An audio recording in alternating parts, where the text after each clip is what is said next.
A service of KIBMradio.com, the Internet's home for an all-old-time radio.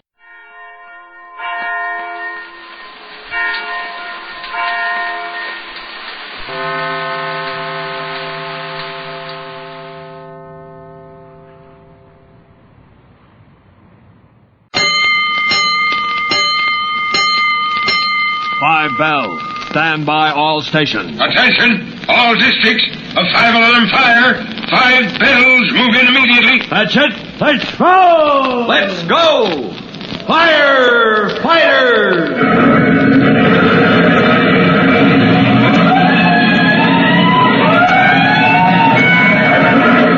Presenting Firefighters, the true-to-life story of our unsung heroes who stand ready to ride by day or night against our most murderous enemy, the demon of fire.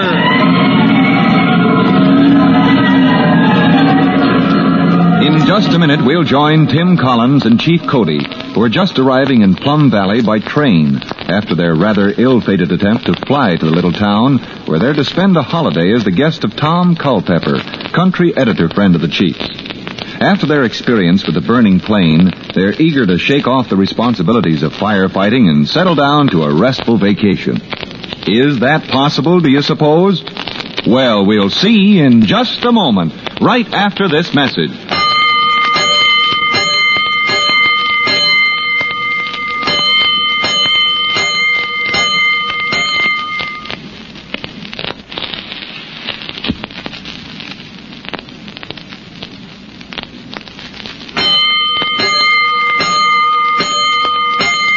Let's go, firefighters.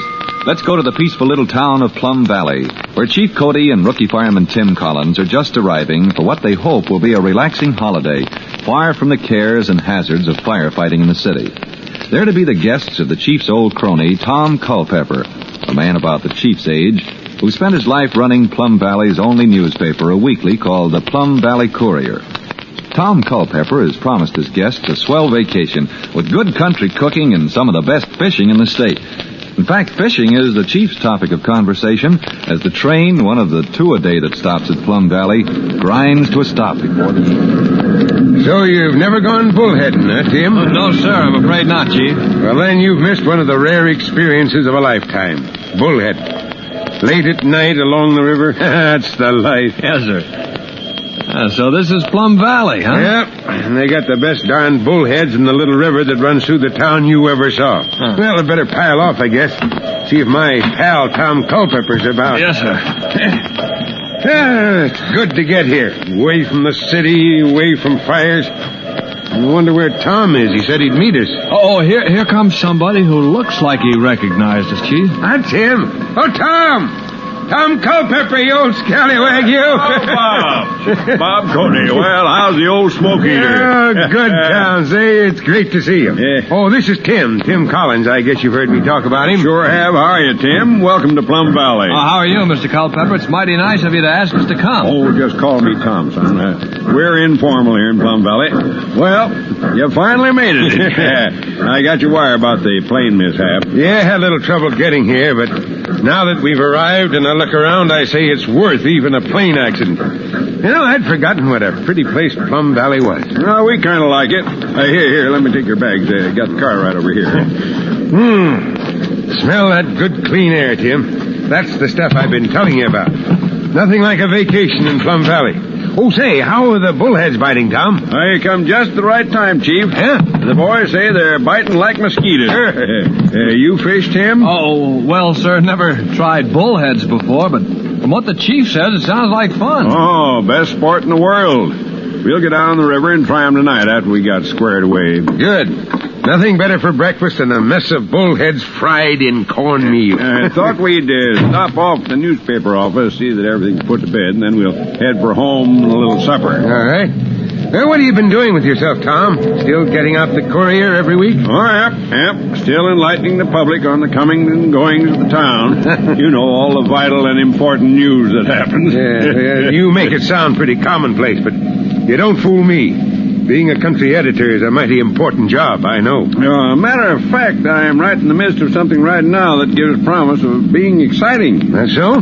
What sort of crusade you cooking up this time? Well, I might as well tell you right off, I guess. This town has needed a good fire department for years.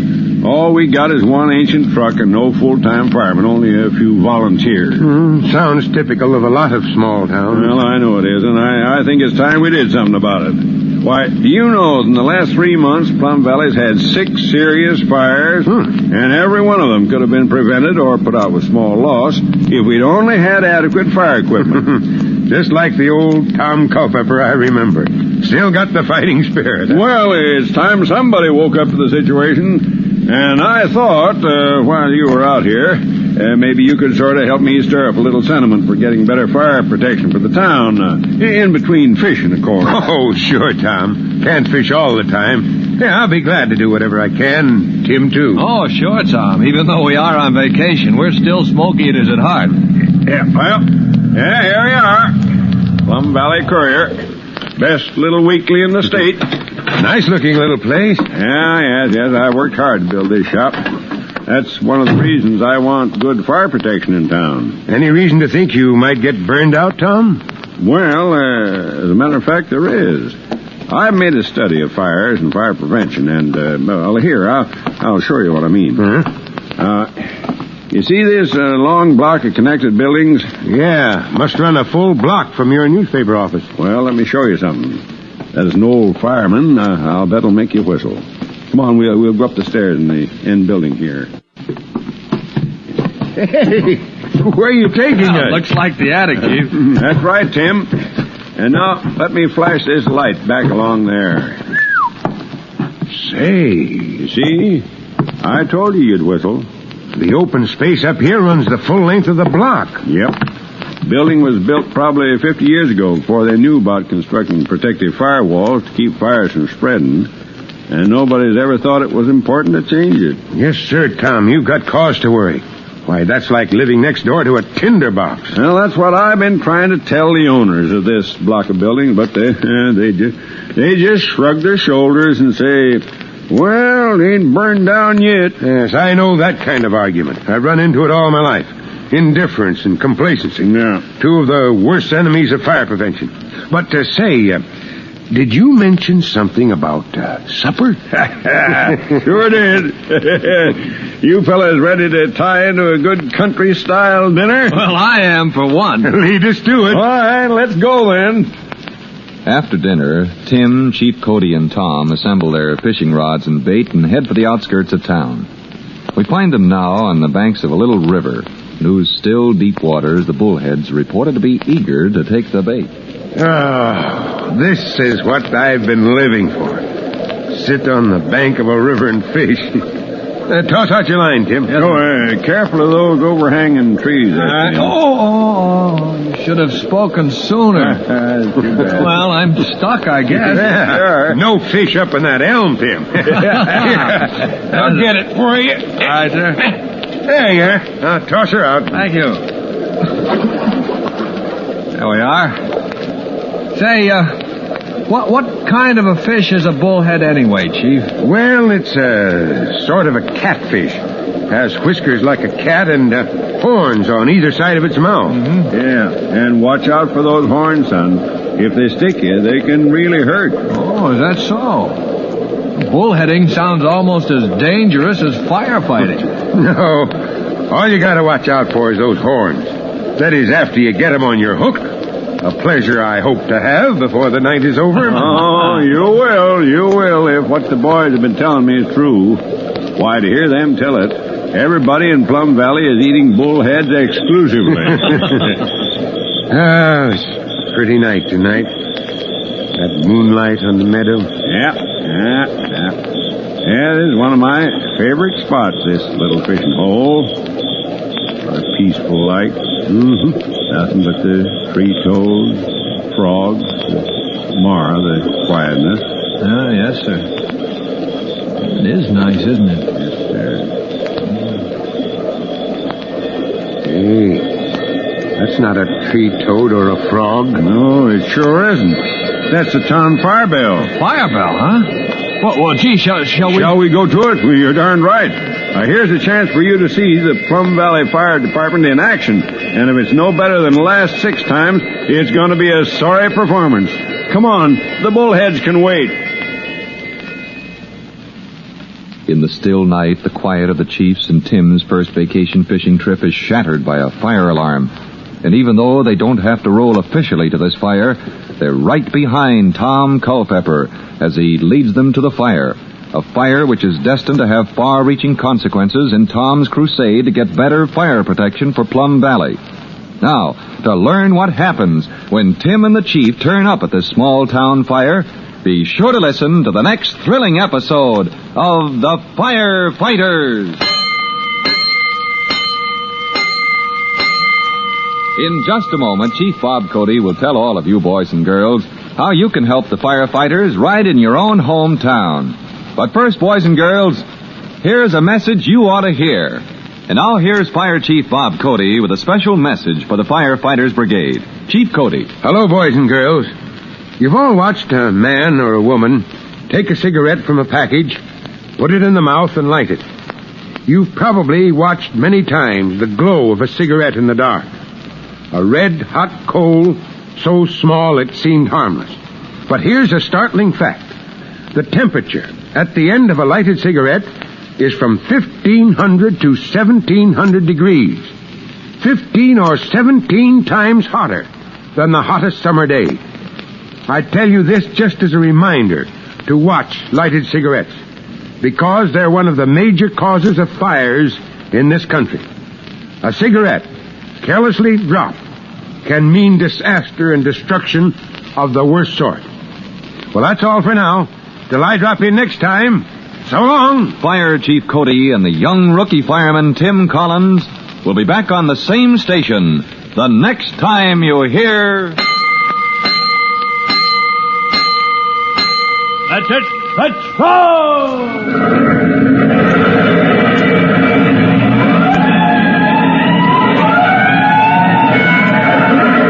Let's go! Firefighters! The Jack Benny Program, presented by Lucky Strike. Quality of product is essential to continuing success. An outstanding example, Lucky Strike. In a cigarette, it's the tobacco that counts. And day in, day out, Lucky Strike means fine tobacco.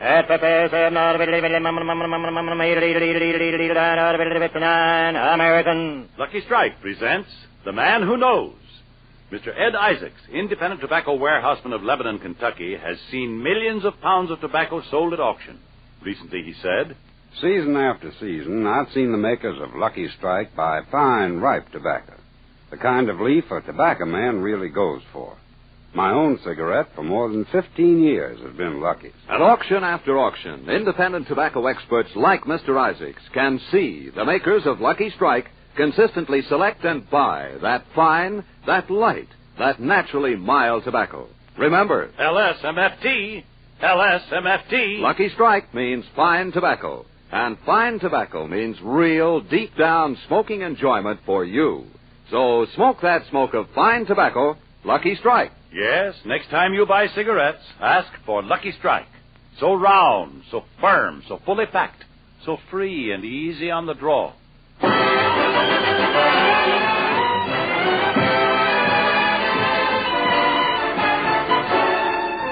The Lucky Strike program starring Jack Benny with Barry Livingston, Phil Harris, Rochester, Dennis Day, and yours truly, Don Wilson.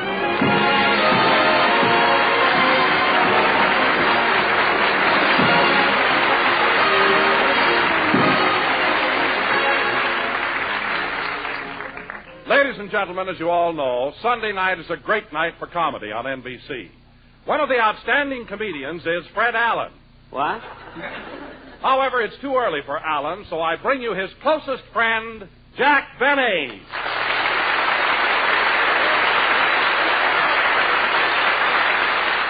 Thank you. Hello again. This is Jack Benny talking, and Don, Rose Bowl tummy. Look, I'd like to ask you something. After all these years, how can you imply that Fred Allen and I are such close friends? Well, Jack, last year when we were in New York, Allen told me personally that of all the friends he has, if he tried to borrow money, you'd be the closest.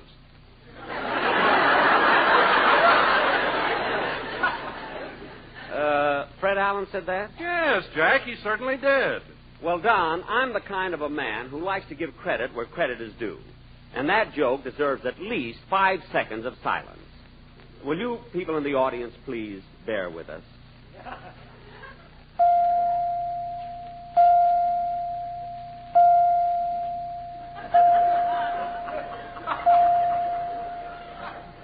And that isn't all Allen said. He told me that...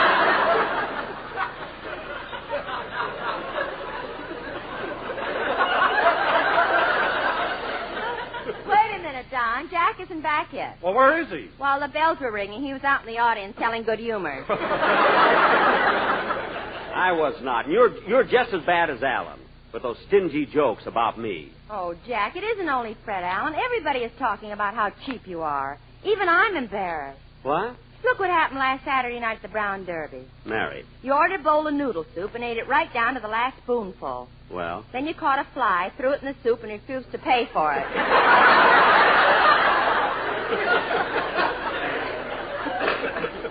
Now, Mary, look. And that was a fine thing you did at the football game last week. Everybody else bought a pennant, but not you. What'd he do, Mary? He painted USC on his toupee and tied it on a stick. Well, I had the winning team, didn't I?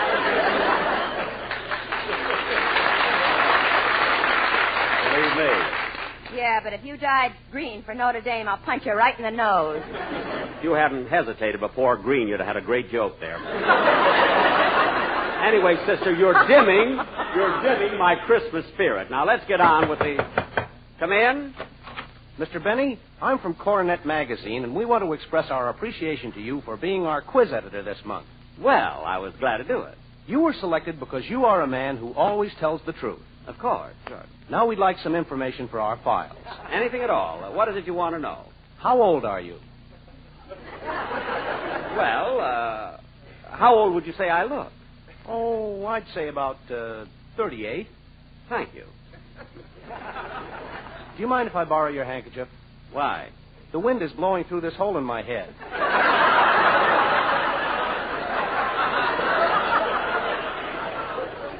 What? Get out of here!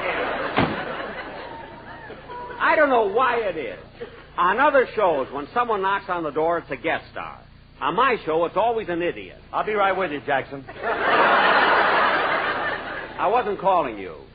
But as long as you're here, Phil, snap into it and give us a band number. Now, wait a minute, Jackson. Wait a minute. From now on, you just don't stand there and tell me to play a band number. You request a musical selection.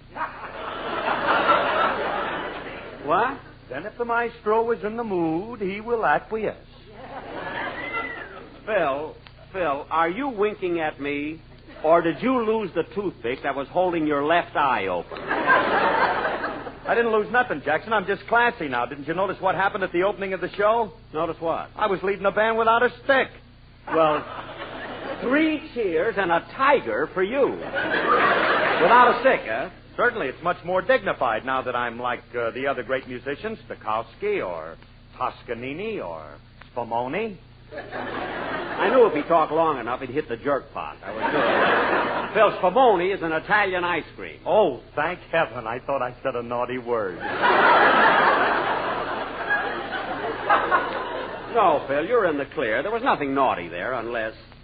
No, ice cream is ice cream, no matter how you look at it. And, Phil, as far as your music is concerned... Don't pick on my music, Jackson. I've got enough to do. I got to come to the studio, rehearse the script, and I got to rehearse the band, and on top of that, I got to write my own music.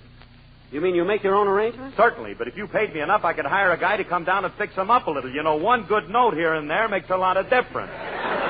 Phil, one good note in your arrangement is like throwing a rose into a barrel of Roquefort. Anyway, hey, where's Dennis? It's time for a song. Well, he hasn't come in yet, Jack. Well, Don, while we're waiting, let's have the quartet do a commercial. Hey, Jackson, if you want to hear something good, me and the quartet have worked up a number that's dynamite. Did you and the sportsman prepare a commercial? Sure. Didn't we, fellas? Didn't we, fellas? Did you, fellas? You see, I'm boss here, Phil. Well, go ahead. Let's hear it. Okay.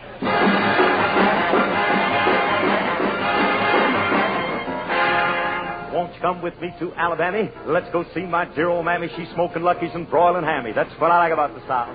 Down with Swanee River flows, down where that fine tobacco grows, where every man is a man who knows. That's what I like about the South. If you love me like I love you, send me Lucky's PDQ. Raw, raw, raw for SMU. That's what I like about the South. Then we'll go to Tennessee. That's the place for you and me. They smoke LSMFT. That's what I like about the South.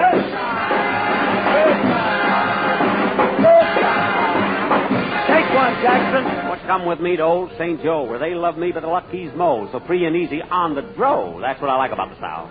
Even down on Basin Street, they would rather smoke than eat, 'cause Lucky Strikes are hard to beat, and that's what I like about the South. Don? Funny thing about an Eskimo, they only smoke in the evening glow, but the nights are 6 months long, you know, and that's what I like about the North. I'd rather be in Dixieland, 'cause in that field I'd look so grand, with a big tobacco leaf in my hand. That's what I like about the South. Here's Lefty Boone with all the news. Speedy Riggs in his button shoes, and Lucky Strike is the one they choose. That's what I like about the South.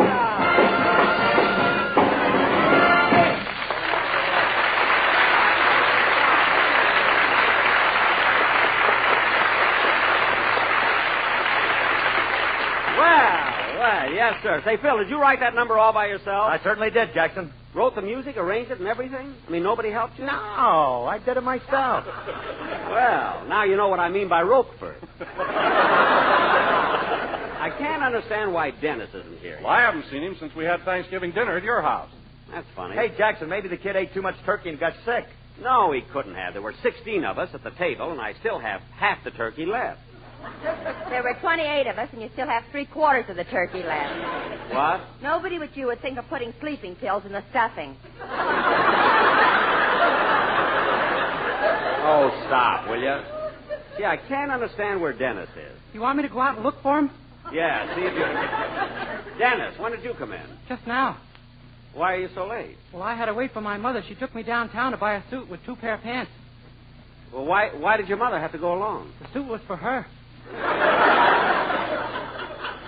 For her? Dennis, your mother wears a man's suit? Well, she used to wear a dress, but one day while she was working, her heel got caught in the hem. She fell down the ladder and dropped all the bricks.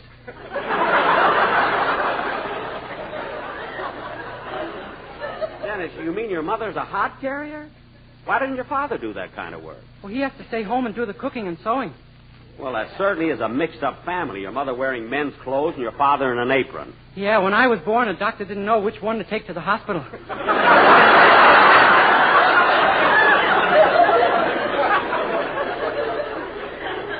Dennis. Lucky for me, he took my mother.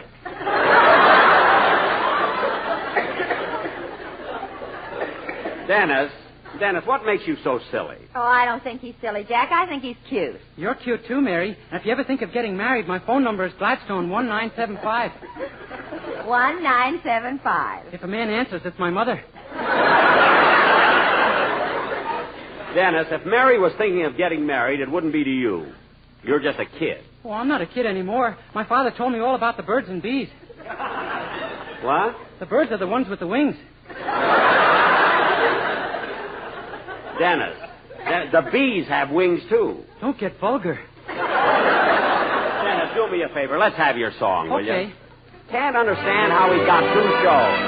How he ever got a father and mother.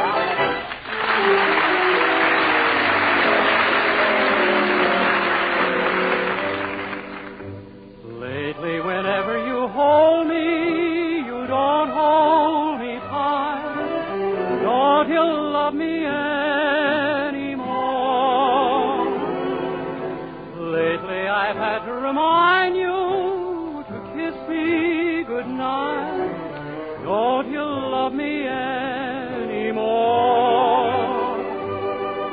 I remember when I used to thrill you to the skies. Now I noticed when we kiss, you don't even close your eyes. Maybe I'm just being silly to feel like I do. Am I the one that you adore? Or don't you love me anymore?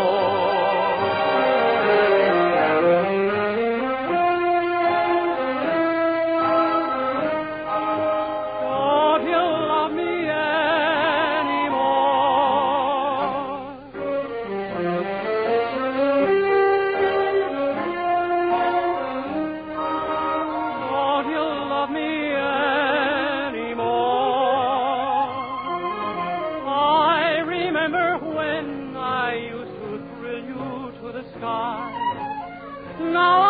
notice when we kiss, you don't even close your eyes. Maybe I'm just being silly to feel like I do. Am I the one that you adore? Or don't you love me anymore?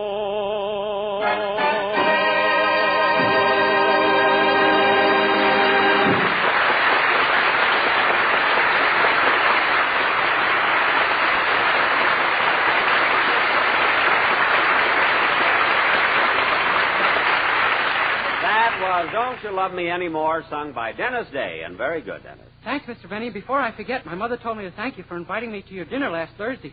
Well, you were very welcome. And by the way, kids, all of you, I meant to tell you, you almost didn't have that turkey for dinner. What do you mean, Jack? Well, somehow I didn't have the heart to kill it. As a matter of fact, it was the day before Thanksgiving. The turkey was out in the yard, and it was getting late.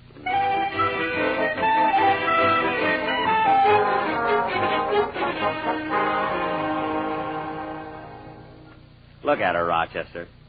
She's certainly a fine-looking turkey.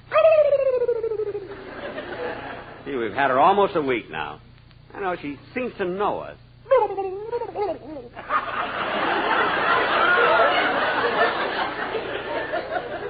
Well, it's got to be killed. Here, Rochester, here's the hatchet. Yep, we got to do it. Here's the hatchet, boss. Yes, sir. If it's got to be done, it's got to be done. Here's the hatchet, Rochester. No use wasting time. That's what we're out here for. Here's the hatchet, boss. I'll tell you what, Rochester. I'll toss a coin to see who does it. Heads, it's you. Here, I'll toss this quarter. Here goes. Where did it go? Where's the quarter? The turkey swallowed it. What? Boss, with the hatchet, not with your bare hands.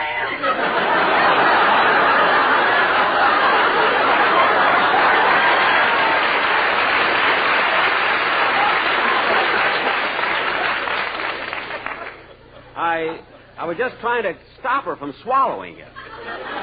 Now, Rochester, let's not fool around anymore. Now, take the hatchet and chop the turkey's head off. But, boss, isn't there an easier way to do it? Why don't we kill it like Mr. Harris killed his turkeys? Oh, does Mr. Harris kill turkeys a special way? Yeah, he feeds them a quart of bourbon and lets them hiccup themselves to death. You mean he gives the turkey a quart of bourbon? On Thanksgiving, Mr. Harris wants everybody to be happy. Well, that's silly. How can the turkey be happy?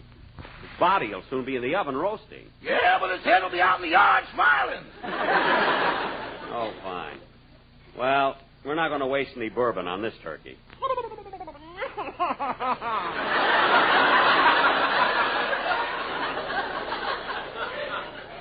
Look, Rochester, we've stalled long enough. Now I'm going to the house, so you kill it. But, boss, I hate to.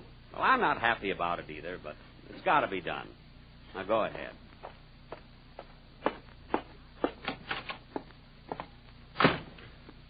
All this fuss over killing a turkey. But then, you do get kind of attached to them. I remember I brought her home Saturday.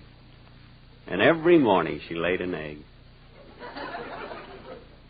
If she could give milk, too, I'd have let her live.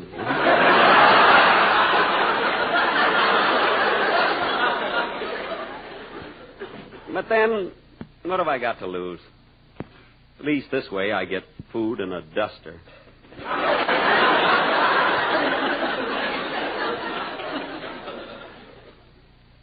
But I'm sure going to miss her. She was kind of cute. I don't know, she'd all... Well, boss, it's all over. You mean? Yeah. Say, boss, I wonder what gobble, gobble, gobble, gobble means. Why? Those were her last words. Well, don't worry about it, Rochester. It had to be done.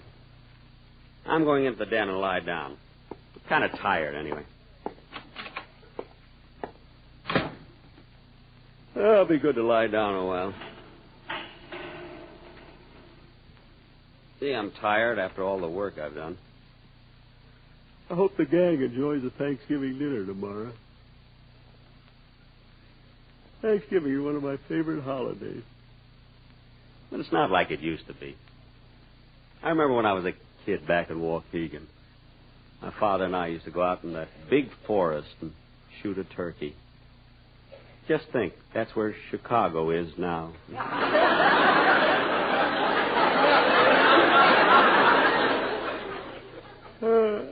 I hated to make Rochester kill that turkey. It was my fault, too. I didn't want to do it. Yeah, I feel like I'm falling asleep. Maybe I better take my hat off. I didn't want to kill that turkey. I didn't want to kill that turkey. I didn't want to kill that turkey.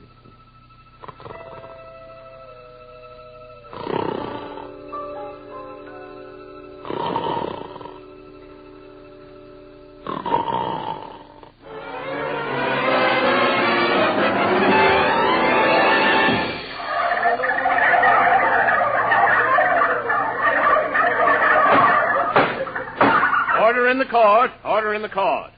Court? Where am I? Where am I? Order in the court. Now the case of the Gobblers of Los Angeles County versus Jack Benny. Wait a minute. What am I being tried for? You are charged with murder. Murder? Wait a minute. This is a mistake. I didn't murder anybody. Who did I murder? You murdered my daughter. But you're a turkey. And look, the jury. They're all turkeys, too.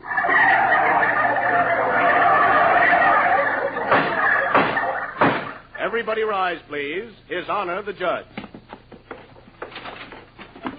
Judge? How can you be the judge? You're a turkey, aren't you? Well, what do you think I am with this worm in my mouth? An apple?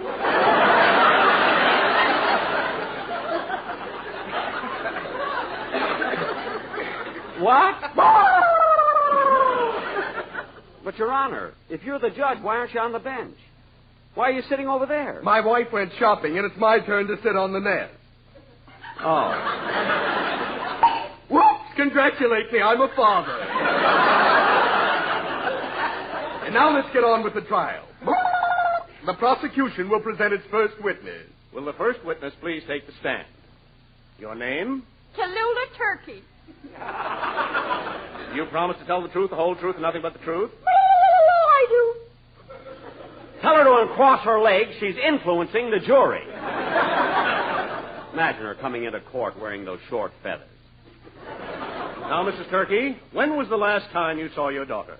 When she went out with that man over there, and she lost her head completely. That's a corny gag. It ain't bad for a turkey. Order in the court. Order in the... Whoops, that's twins. Won't Mama be surprised when she comes home? Will the next witness please take the stand?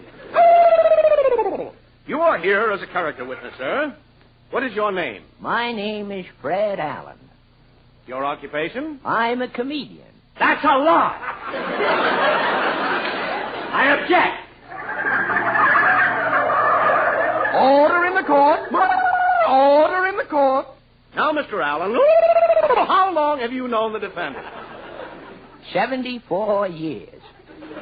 Just a minute, Mr. Allen. You're not that old. When you know a man like Benny, you try to hurry up and die. Now, wait a minute. That will be all, Mr. Allen. Your testimony has...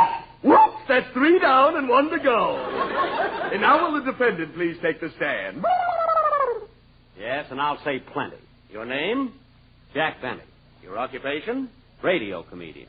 Your wage? 38. What? Oh, my age. Well, that's a personal matter. Now, isn't it true that on the afternoon of November the 26th, you did murder with drumstick aforethought Miss Tilly Turkey? Yes. But since when is it a crime to kill a turkey?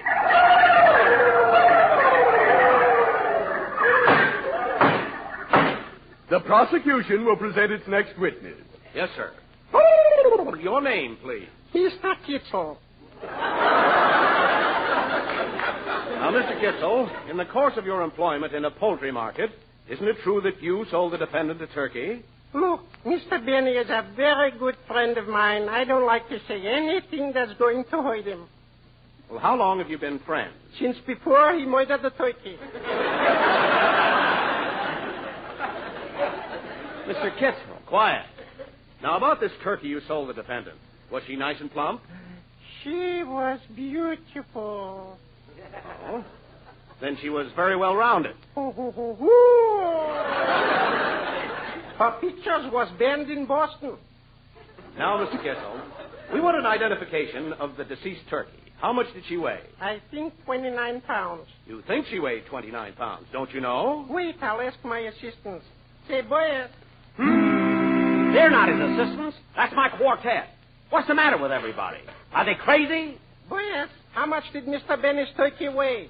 What kind of a trial is this? She was the turkey of 29 pounds. In the barnyard she made all the rounds.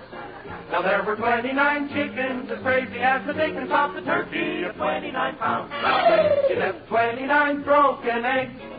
She had feathers all over her legs. And brother, I am not bluffing. You ought to see the stuffing in the turkey of 29 pounds. She was a gobbling baby, a new kind of bird from the west. She'll make wonderful gravy. If you're not careful, it's on your vest. She ate 29 bushels of corn. Since the 29 weeks she was born. She looks so lovely on your table with her legs like Betty Grable. She's the turkey of 29 pounds. Oh, gobble, gobble, the turkey of 29 pounds.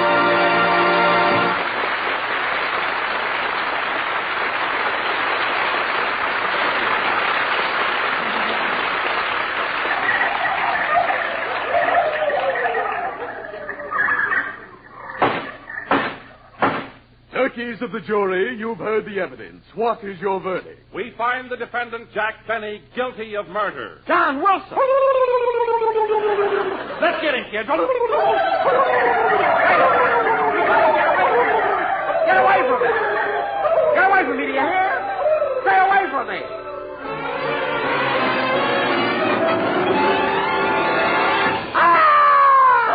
Boss! Leave me alone! Take your claws out of my wrist! Boss, wake up! It's me! Huh?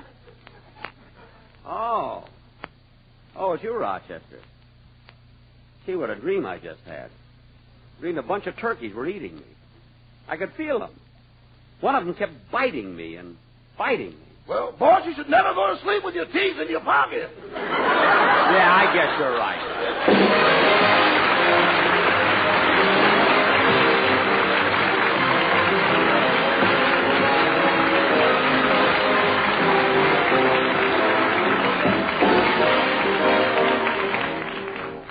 Ladies and gentlemen, it's tough enough when we grown-ups have problems. But when our children are the victims of circumstances we are responsible for, that's unforgivable. I'm referring to what is happening in our schools today. Thousands of underpaid teachers are being forced to leave their profession to enter better-paying fields. Now, we can correct this situation by being active in the Parent Teachers Association, local school boards, and getting to know the individual teachers better. So let's support our teachers and take an active interest in their welfare. Thank you.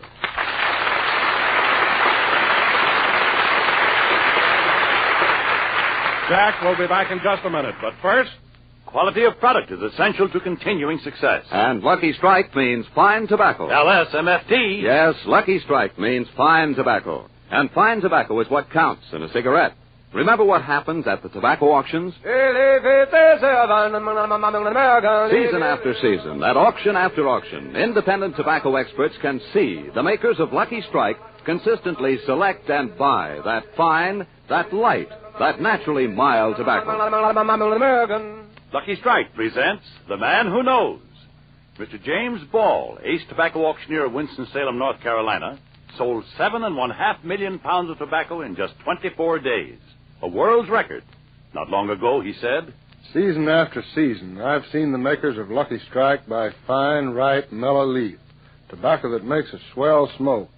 I've smoked Lucky's myself for 29 years. So for your own real, deep-down smoking enjoyment, remember, LSMFT. Lucky Strike means fine tobacco. So smoke that smoke of fine tobacco Lucky Strike. Yes, next time you buy cigarettes, ask for Lucky Strike. So round, so firm, so fully packed, so free and easy on the draw.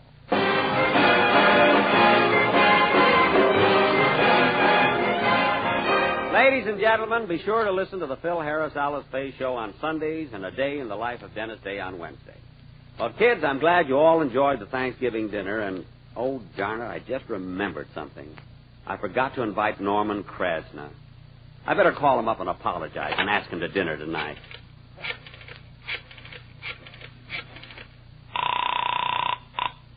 Norman Krasna's residence. I'd like to speak to Mr. Krasna, please. This is Jack Benny. I'm sorry, but Mr. Krasna's busy at the moment. Could I give him a message? Yes, I'd like you to find out if he can go out to dinner with me tonight. Just a moment, I'll ask him. Hello? Hello, what did Mr. Krasna say? Good. Tell him 8 o'clock. Goodbye.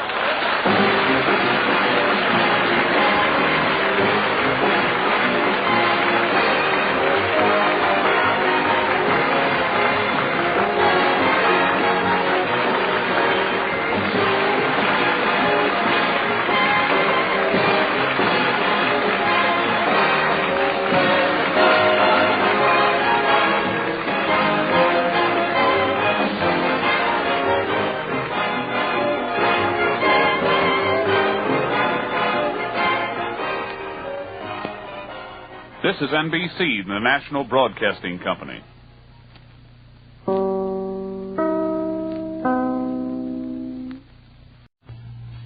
Good health to all from Rexall.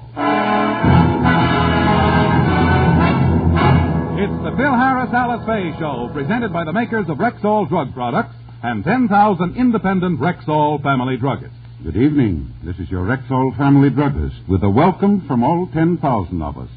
The 10,000 independent druggists who have added the word Rexall to our own store names and placed the famous orange and blue Rexall sign on our windows. We've done that because we believe in the 2,000 or more drug products made by the Rexall Drug Company, and we confidently recommend them to our customers. There's Rexall's Milk of Magnesia, for example. The milk of magnesia that's so mild, so creamy smooth, and free from unpleasant earthy taste, even children can taste the difference. Quality like that of Rexall Milk of Magnesia is what we family druggists are talking about when we tell you you can depend on any drug product that bears the name Rexall. Good health to all from Rexall.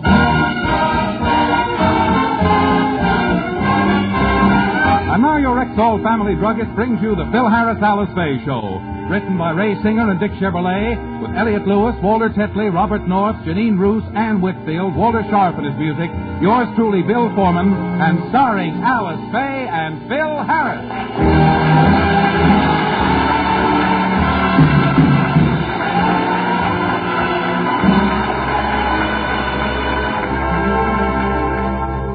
Like a lot of men, Phil hates to answer correspondence. Alice is constantly after him to take care of his mail, and today she's finally forced him to sit down and read some of his accumulated letters. Phil, you ought to be ashamed the way you neglect your mail. Some of these letters have been here for years, not even opened. Don't exaggerate. I open my mail as soon as I get it. You do, huh? Here's one from Washington marked official business. Let me see that.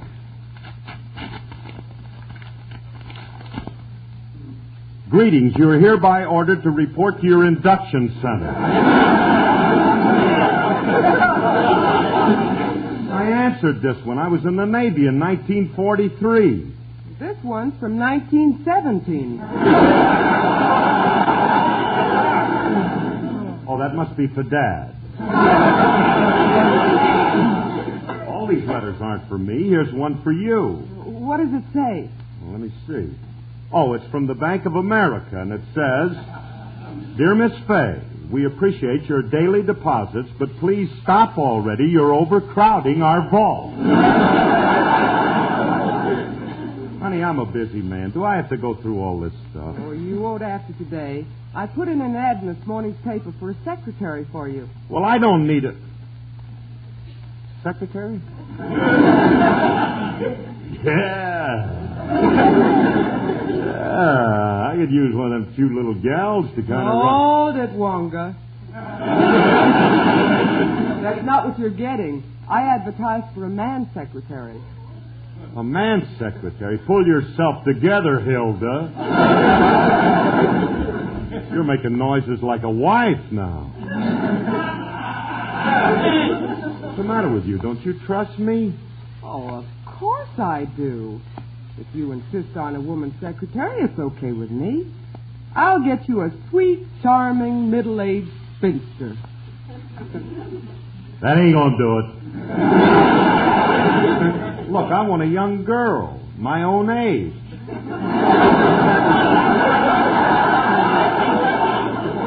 A young girl your age? Let's face it, Curly, there ain't no such animal.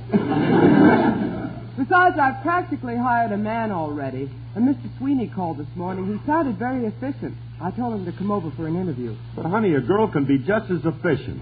If you think I'm going to take an old man when I can... Curly. Oh, hello, Frankie. Hey, good morning. I'm glad you're here. Look, you can settle an argument for me.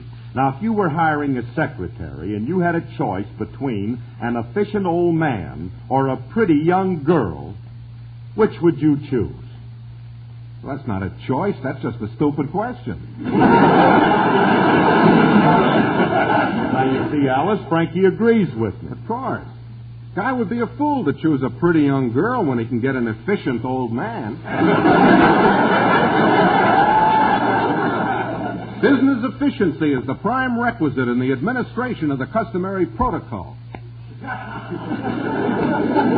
Well, if I'd have known you were coming, I'd have baked a dictionary. What's all the secretary talk about? Who needs one? Well, Alice feels that I need one because I can't answer my mail. Why hire a secretary? Just go to night school and learn how to write. I know how to write. Write me something. All right. Now, look, Alice, let me tell you something, young lady. I happen to be the boss of this house, and I've decided that I don't want a male secretary. I'm hiring a girl, and that's final. I'm putting my foot down. I'm glad you're putting it down. You look awfully silly standing there on one foot. Quiet, please. Excuse me, I have an errand to do. I have to go next door and borrow a cup of axle grease. I'll see you later. Alice, you're not telling me what I'm... Cup of axle grease. Guess she ran out of Crisco. Alice, come back here. Yes? What kind of an exit line was that? Oh, I'm sorry, dear. I guess I've been standing out in the rain too long. What rain? The rain from the song of the same name. Oh, you little trickster, you.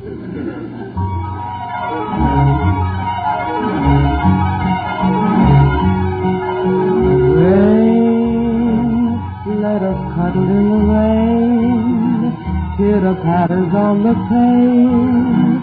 And we're alone. A chance to while away a dreamy afternoon, a lovely, peaceful afternoon. No one can see us.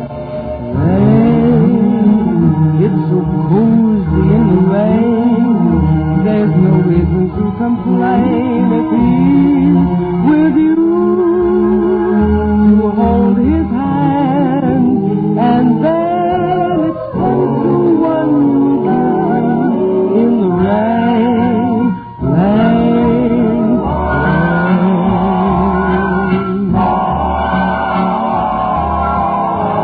rain. Let us follow in the rain, pitter-patter on the pane,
excuse me while I go next door. And don't forget, Phil, you're not having a girl secretary. You're having a man. Yes, dear. Yes, dear. Assert yourself. If you don't want a male secretary, don't hire one. You're right, Remley. I won't hire a man. Uh-oh. That's probably the guy now. Let's give it to him. Let's get rid of him. I think we can discourage him.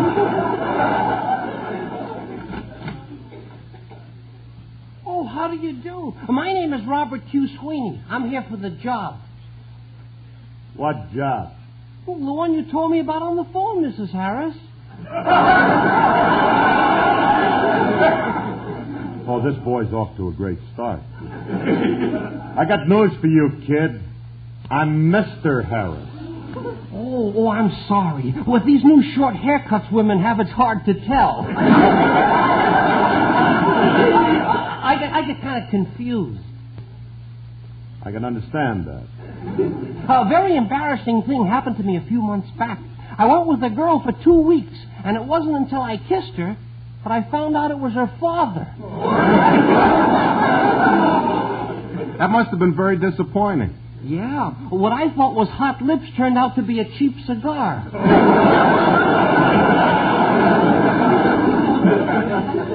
Righto.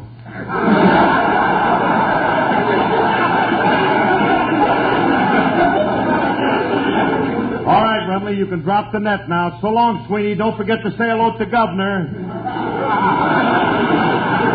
Keep in touch with us, Sween. If you ever manage to get an arm loose, drop us a line. Well, wait a minute. Mrs. Harris said she wanted to interview me about the job, and I'm not going to budge until I talk to her. Hey, Curly, we better interview this guy and get him out of here fast before Alice sees us. Yeah. You'll probably think he's cute. Sweeney, on second thought, we'll interview you. After all, you'll be working for our firm. What firm? What firm? Harrison Remley Incorporated, the world's largest manufacturers of fireproof mustache cups. And stainless steel codfish balls. Fireproof mustache cups? I never heard of anything like that. Stainless steel codfish balls you heard of, huh?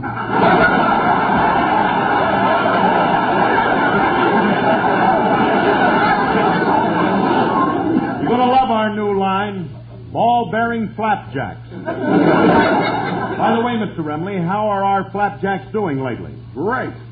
They're selling like hotcakes.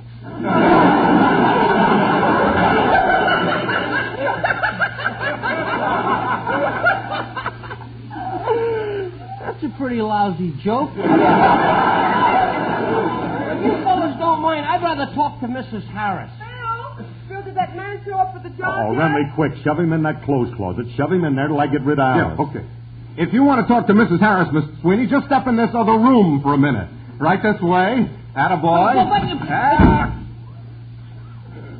Man, we got him in that closet just in time. Yeah. Phil, I thought I heard a strange voice out here. Did that man show up for the job yet? You don't see him, do you? Well, when he does show up, tell him to wait for me. I'm going next door to borrow a glass of paint thinner. I'll be right back. Okay, honey, I'll fetch you when he...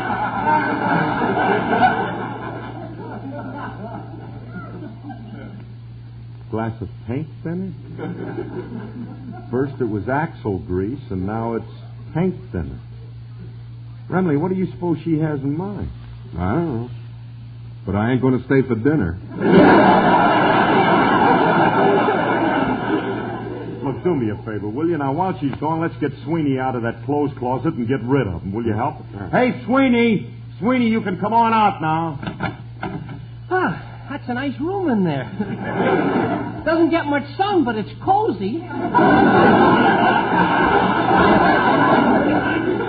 Mr. Harris, I hope you don't think I'm a pig, but while I was waiting in there, I practically finished that whole box of mentholated bonbons. Mentholated bon... Remley's been eating the mothballs. What do we do? Let him finish them. We'll get him a job breathing on overcoats. There's a scarcity of men with mothballs. All right.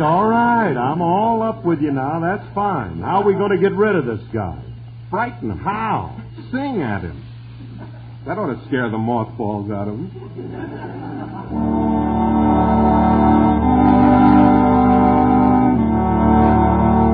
Give me that old-time religion, that old-time religion. Give me that old-time religion. It's good enough for me. It was good for Paul and Silas.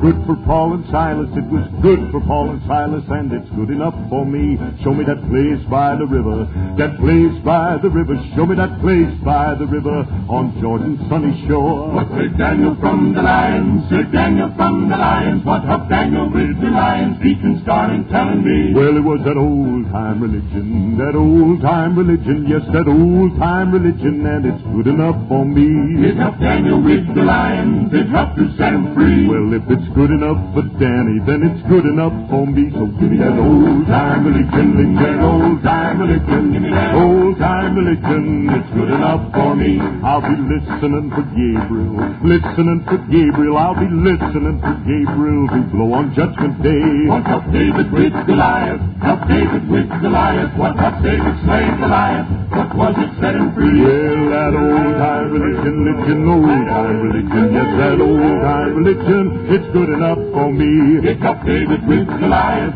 It helped to set him free. And if it's good enough for Davy, then it's good enough for me. Give me that old-time religion, old-time religion, old-time religion. It's good enough for me. Now what rescued Brother Jonah? What rescued Brother Jonah? What was it saved old Jonah from the belly of the whale? It was that old-time religion, old-time religion. Yes, that old-time religion. It's never known to fail. It saved Jonah from the whale. Yes, it helped to set him free. And if it's good enough for Joni, then it's good enough for me. So give me that old-time religion, that old-time religion. Give me that old-time religion. It's good enough for me. Well, if that old-time religion, that old-time religion, if that old-time religion, it's good enough for me. I want that old-time religion, that old-time religion. Give me that old-time religion. It's good enough for me.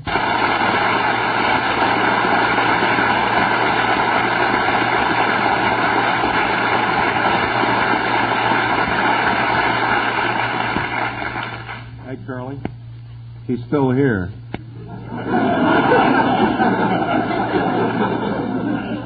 I guess he didn't hear you. Oh, yes, I picked him up on my hearing aid. You came through splendidly, Mr. Harris. Yes, Mr. Harris has a high hooper on the sonotone.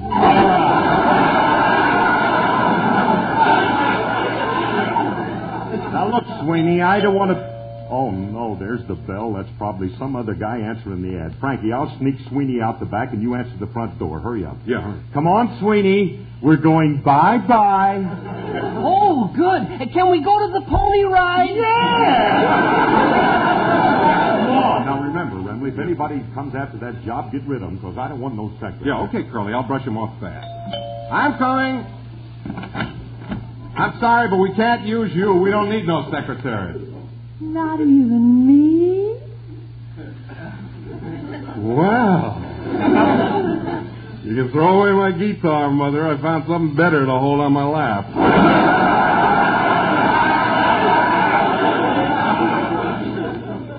What can I do for you, honey? Well, I'm here in answer to the ad Mrs. Harris had in the paper for a secretary. Mrs. Harris wants a man. Who doesn't? You intrigue me, miss. Go on in. Thank you. I know the ad called for a man, but I thought I might get the job because I'm a very competent secretary. Any fool can see that. Now then.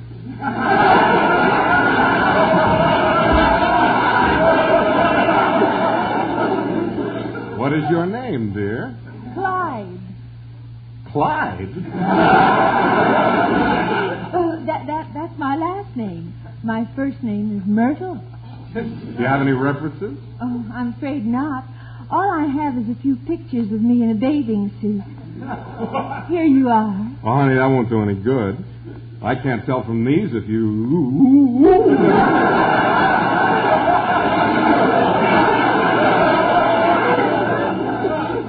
What lovely references. Do you think I'll qualify for the job? I'm sure you will. But let's not be hasty. Being a cautious businessman, I'll have to give you the secretary aptitude test. What's that? When I blow this whistle, you start running around that desk.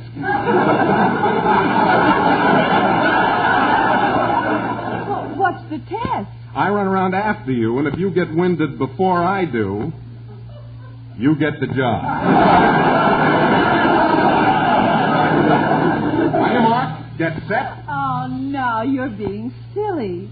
If you were to chase me around that desk, I wouldn't run away. You wouldn't?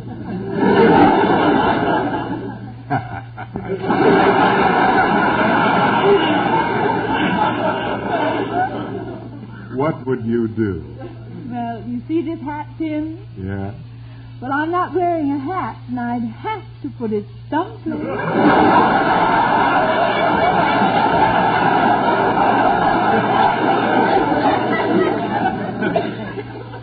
You're fighting me.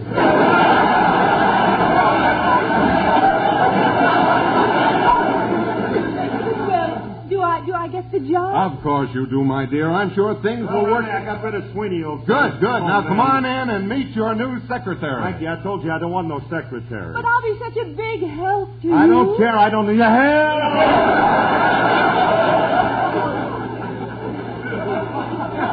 Boing! Hey, Remley, what's all this?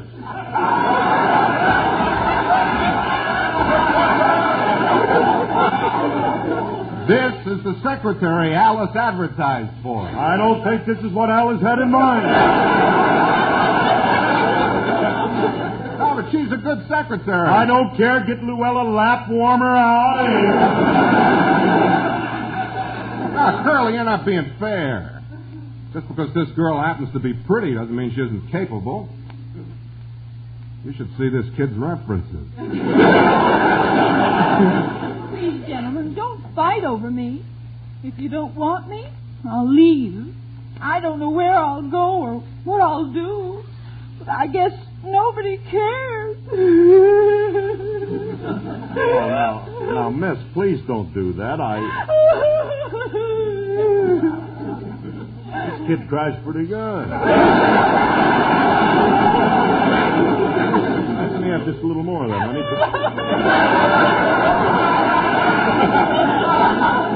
He's living it up now. Got news for you. You don't have to cry, kid. Now, please stop bawling because I've got news for you. You can have the job. I can't. Oh, you're a darling. That's all right.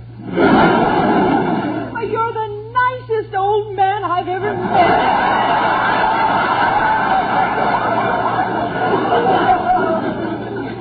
What do you mean, old man? I'm just a youth. In fact, it was only last week that Mother bought me my first pair of long pants. Do you like them? Very much. They cover your varicose veins.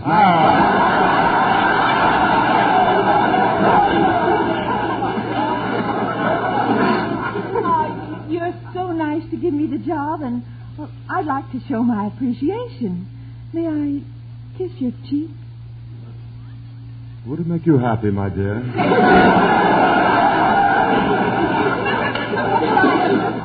I just have to show my appreciation.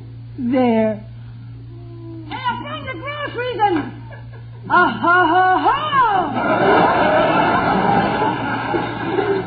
What have we here? Now, wait a minute, Julius. Ain't this a touchy little scene that I can make a quick buck on if I show it to the right gossip column? Now, Julius, I tell you, there's nothing wrong with this. I can see the headline now. What pretty young thing was found in the arms of what broken down band leader who delivered the what are you talking about? I ain't done nothing. Nothing, he says. I saw the whole thing with my own prejudiced little eyes.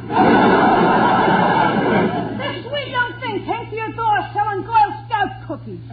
Whereupon you took her in your arms and forced your burning kisses on her unwilling lips. What cooking? All I did was hire as my secretary, and she was so grateful that she gave me a little kiss on the cheek. I like my version better. It's got more reader impact, more social significance, and a higher retail value. Oh, Julius, the whole thing is innocent. What are you trying to do, kid? Start trouble? Yeah. Well, it won't work. Alice ain't going to believe no stories you tell her. She has implicit trust in me, and justly so, because in our 8 years of marriage, I can safely say that we have been married 8 years. I don't want to cause trouble. Perhaps I'd better leave. Stay where you are, my pet. I won't hesitate to introduce you to Mrs. Harris, because my little woman ain't got a jealous bone in her body. And I assure you that... Did Mrs. Sweeney arrive yet in answer to her? Well, who is this? Oh, this? Oh, darling, I want you to meet Julius Abruzio. He's the new grocery boy. Mr. Abruzio, this is my wife, Mrs. Harris. She's been with me for some time now. I know who he is. Who is that? That? Oh, that's Frankie Remley. Phil Harris, who is this? I'm running out of people. I think she's got you cornered, Curly. Not yet. Darling, I want you to meet my new secretary, Mr. Sweeney. This guy never gives up. How do you do, Mrs. Harris? But my name isn't Sweeney. It's Clyde. That's right, honey. You see, it was Clyde. I thought maybe, honey, that a girl secretary would be better. The least we can do is to give the girl a chance. Well, I'm fair-minded. If you want the job, Miss Clyde, you can have it. Oh, thank you, Mrs. Harris. When do I start, and what are my duties? Oh, it's a very easy job. The hours are from 8 in the morning until 12 midnight, 7 days a week. You get 20 minutes for lunch once a week. You also get every other Christmas off, and if there's any overtime work to be done, you'll have to do it on your own time. Any questions? How about money? Oh, no, thanks. You'll be doing enough for us already. Your little woman don't have a jealous bone in her body, eh, girlie? Her bones are very unjealous. They just happen to be covered with jealous fat. Alice, you're not being fair to this little girl. No, she's a very efficient secretary. Frankie says she has wonderful references. Go ahead, Miss Clyde. Show my wife your references. That ain't going to help, Curly. I guess I'm not wanted around here, so I'll leave. Thank you, and goodbye. Clyde, dear, don't go. Don't leave me just when we're beginning to know each other. I'm sorry, but I'm going. Well, at least leave me something to remember you by, a little trinket, a lock of your hair. Or better yet, have your references blown up and send me 3 copies.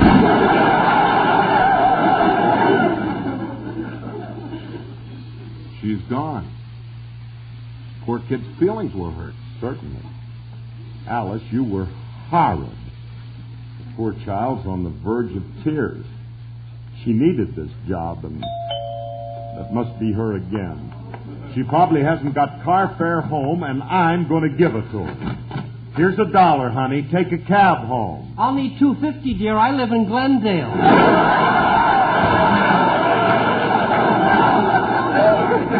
What are you doing back here, Sweeney? I left my cap in that other room. Oh, are you the Mr. Sweeney I spoke to on the phone? Oh, you must be Mrs. Harris. I hope you'll give me that job. I'm a very good secretary. I've had 4 years of college, 2 years of business school, and I've held several very important jobs. You're just what we're looking for, Mr. Sweeney. You're hired. Alice, just... Please, we can't hire him. He's a nut. He eats mothballs, and for 3 months he was engaged to his girlfriend's father. Phil, stop making things up. Mrs. Sweeney, report for work tomorrow morning. Oh, you won't regret hiring me, Mrs. Harris. I'm a peachy typist, and I'm alert and keen and always on my toes. Goodbye. See you tomorrow, Mrs. Sweeney. Oh, by the way, I almost forgot something very important. How is your shorthand? Oh, it's growing nicely, thank you. Well,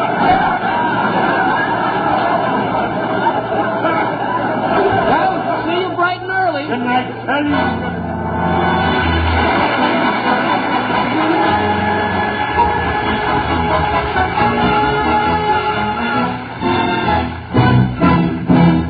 Alice and Phil will be back in just a moment. Right now, here's your Rexall family druggist. Last week, a customer said to me, I wish I knew some way to be sure I'm getting enough vitamins. Some way that's easy. Yes, and inexpensive, too. Why, ma'am, millions of people know how to do that. They take Plenamins, Rexall's popular multivitamin capsules. Plenamins cost only a few pennies a day, and yet they give you more than your daily minimum requirement of every vitamin for which such requirements have been established, plus valuable liver concentrate and iron. And that's not me talking, ma'am. That's an ironclad guarantee from Rexall scientists. But just how are they able to guarantee that? Because they measure the vitamin content of Plenamins with scientific accuracy. Take vitamin C, for example. A Plenamins capsule is dissolved in solution, and then a bluish dye is added in minute quantities and very, very slowly.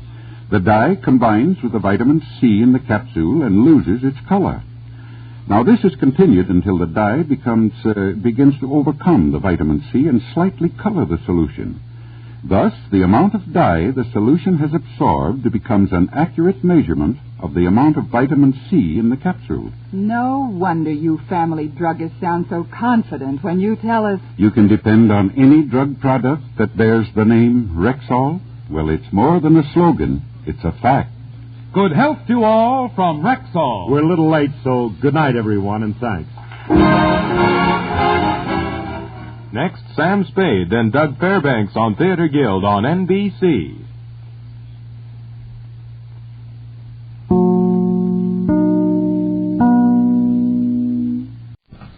Come in. Well, look who's here. Come on in, Fred.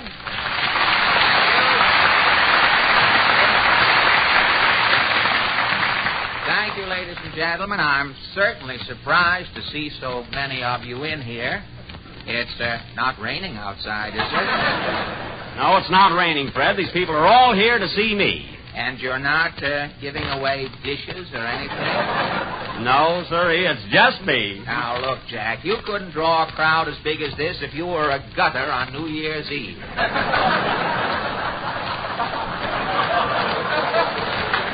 Oh, I couldn't, eh? Now, listen, Fred, you're here to work, so take off your coat and let's go. Now, wait a minute, Jack. Before we start this Punch and Benny show, there's something we've got to straighten out right now. What's that, Fred? I'm not going to open my mouth on this program, except to yawn, until you give me what you promised me. What I promised you? You know, don't play possum, Benny. Now, hand over that Boy Scout knife. Oh, yeah, I knew you'd remember that. All right, here it is. Wait till I take the chain off. I want the knife, chain, and everything that goes with it. Oh, I suppose you even want this Elks tooth. No, you can put that back in your mouth. Well, here's the knife, Fred. Take it and consider our deal closed. Now, wait a minute. You're not rushing me into this. I want to see if it's in good condition first. There's the big blade. There's the corkscrew. Yeah. There's the fingernail file. There's the ping-pong paddle. There's the bottle opener. Hey, what's this thing here? That's a folding bed. Are you satisfied? Well, I guess it's all right. Say, Jack, have you... my mood changes here. I see. Jack, have you...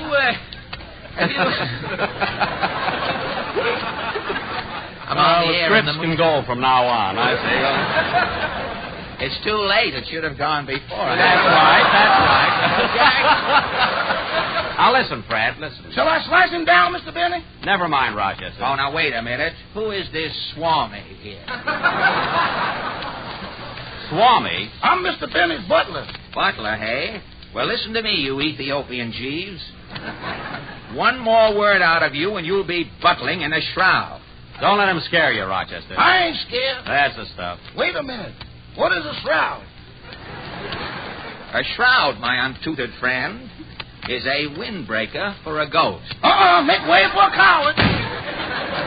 Rochester. You see, Fred, now I'll probably have to get a new butler. Well, hello there, Fred. Well, Harry Von Zell, what are you doing over here in the enemy's camp? Well, I came here to help Jack out tonight. He needed an announcer. Oh, is he going to pay you? Certainly not. He's doing it as a favor. Of course, I will buy him a necktie or something. Fred. What do you mean, something? Something cheaper and shut up, will you? I thought so. Benny, you're so tight, you've not only got the first dollar you ever earned, you've got the guy's right arm that handed it to you. Well, it was loose. Now, let me tell you something, Alan. Let me tell... Hey, pipe down, fellas. You're upsetting me. Are we bothering you, Abe?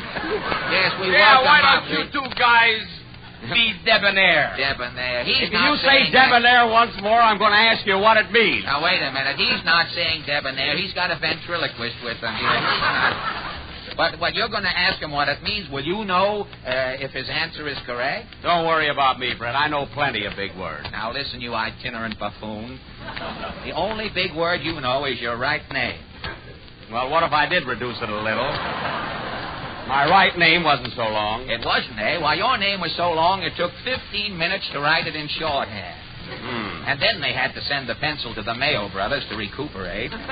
You should talk. When you were in vaudeville, they had to put your right name on a rubber marquee. That's vulcanized slander, Benny. Why, you weather-beaten gargoyle... Hold on there, Mr. B. I'll throw you out of here so fast you look like a jockey on a skyrocket. Now, you've gone too far, Benny. One more crack, and I'll hit you on top of the head so hard you can tie your shoes with your teeth.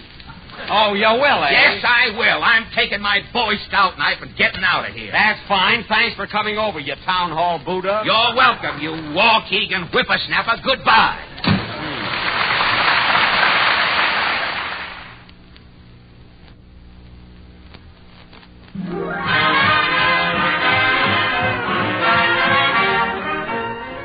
That was just a short order of Who Do You Love, I Hope, played by Maestro Al Goodman and his 40 men who... This is Studio 6A, wait a minute, folks. wait a minute. This glass booth is the control room. Say, just a minute. That little man with the mildew on him is the vice president. Say, wait a minute. What is this? This is a Radio City 60-cent tour. Okay, folks, let's get going. Hey, wait a minute. I got a stowaway here. A stowaway in a tour? Only 15 people paid. Now I got 16. Who would be low enough to sneak into a tour to save 60 cents? There's the guy. Hey, you. Who, me? Jack Benny.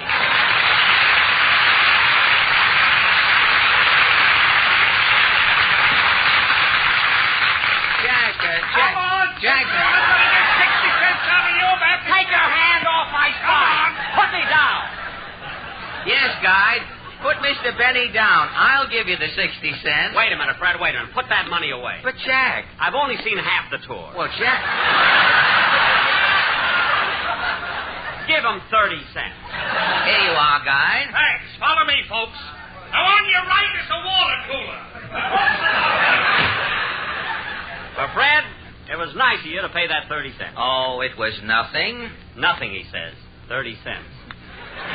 Jack, how can you be so cheap? All right, go ahead. Be like the other radio comedians. Tell some cheap jokes. Say I'm tighter than the skin on Sidney Greenstreet's hip. I squeeze a nickel so hard the E pluribus laughs over the unum. Tell him. Well, Jack, I didn't... Oh, start insulting me after I made a special trip up here just to say goodbye before I leave for Hollywood. Well, Jack, All of a sudden I'm cheap.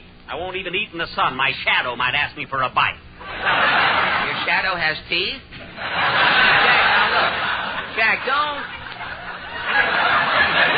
Jack, don't get excited. Look, if you're cheap, you're cheap. That's the way I look at it. Some people save asparagus ends. It's a hobby. My hobby is not spending. Well, Jack, if there ever was a time that you and I should not argue, this is the time. What do you mean this is the time? Well, haven't you heard? A lot of the radio programs that have been on for many years have been canceled. They'll not be back on the air next fall. Well, that's radio, Fred. It's dog eat dog. I always say only the fit survive. Oh, how true. By the way, you finished tonight, didn't you? Yes, sir. Cody, tonight was my last show of the season. Did your sponsor mention anything about your program coming back in October? Well, no, Fred, but we have a mutual understanding. You see, we always sort of take it for granted. Oh. The season ends, the sponsor shakes hands with me, and then we... Yipe! Jack, what's wrong? Tonight he didn't shake hands.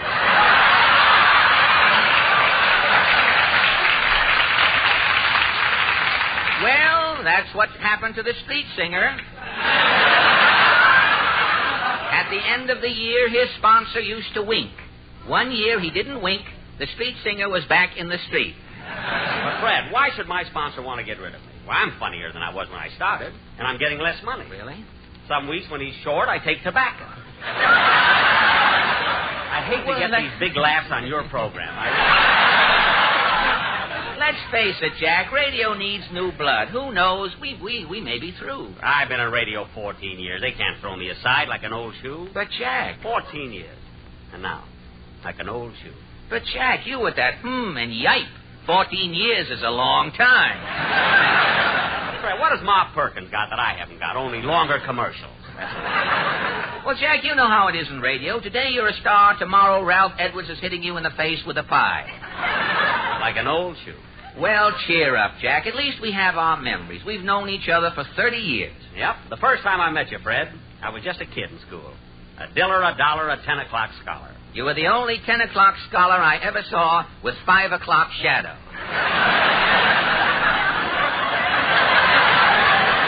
How I could use some of that fuzz today. I could use a good joke today, too. The next time we met, we were in Vaudeville, remember? You were doing a musical act. Playing the violin. What a finish I had. When I played Glowworm, my violin lit up. With those neon strings, it was beautiful. Fred, remember my encore? Encore? Remember I'd put the violin bow in my teeth, bend the crab, and play Listen to the Mockingbird? And as you bent the crab, 2 mockingbirds flew out of the back of your pants? I stopped every show. Except this one. Remember the closing... This one stopped 5 minutes before I got on it. Stopped with Cass Daly. Remember that week in Needles, Arizona, the closing act, Cohen's Camels? Cohen's? No, the closing act. Jack, how could you forget Cohen's Camels? Cohen, I remember. My sponsor told me to forget that other word.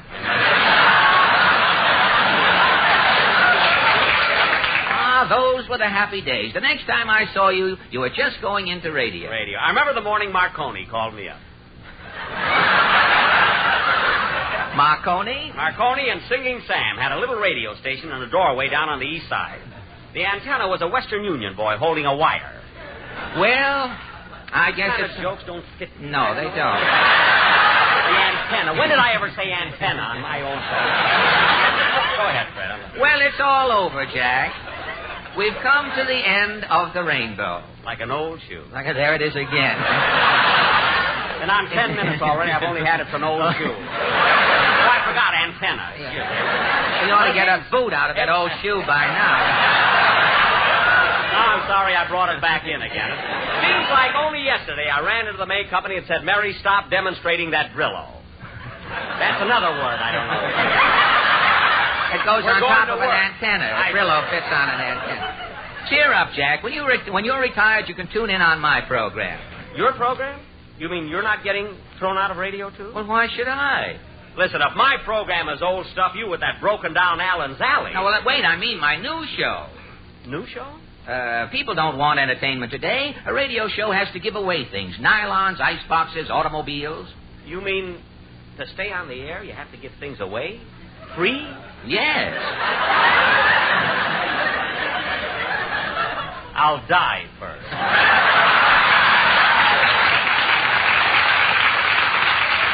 Well, not me. I'm auditioning my new program tonight. And Fred, you're giving things away? Tons of stuff. To strangers? What's the difference who gets it? Well, Fred, as long as I'm here in the studio... No, I'm sorry, Jack. Professional people cannot participate. It's a rule. But don't you ever find people on these programs changing their names to get something for nothing? Well, occasionally we do catch a phony, but we're on the air. What can we do? Nothing. You have to give him the merchandise? That's right. Mr. Allen, we're ready for your audition. I'll run along, Fred. So long. So long, Jack. Giving away things for nothing. Well, all right, Mr. Goodman, let's try out my new show. How would you like to be king for a day? And here he is, the man who will change one of you nobodies into king for a day, the old kingmaker himself, Fred Allen. Thank you. Thank you. And good evening. Did all you folks in the audience like those $1,000 bills you found on your seats when you came in? Good. And if you want more, there'll be a big bag of money at the door. On your way out, help yourselves. But the stage is loaded with hundreds of presents for the first man to answer our jumbo jackpot question. He will be king for a day. And here is our first eager contestant. Good evening, sir. What is your name? Myron Proudfoot. Myron Proudfoot? You look like a chap I know. I'm not interested in your friends. Start giving things away, brother. What is your occupation, Mr. Proudfoot? I'm a chaplain in a bakery. What does a chaplain do in a bakery? I put wings on angel cakes. How long have you been in the cake business, Mr. Proudfoot? Long enough to know a crumb when I see one. And I see one. Now, don't get sarcastic, Mr. Proudleg. The name is Proudfoot, and make with the question. All right. Who is the 6th President of the United States? John Quincy Adams. John Quincy Adams is correct, and Mr. Myron Proudfoot is king for a day. Folks, here he is, King Proudfoot. Well, Your Majesty, how do you feel? Never mind how I feel. What do I get? Well, first for His Majesty from Schnook Sport Nook, a genuine no-splash, beaver-board canoe paddle. A canoe paddle? Oh, boy! And with the compliments of Tiffany's, this chromium pitchfork. Hey!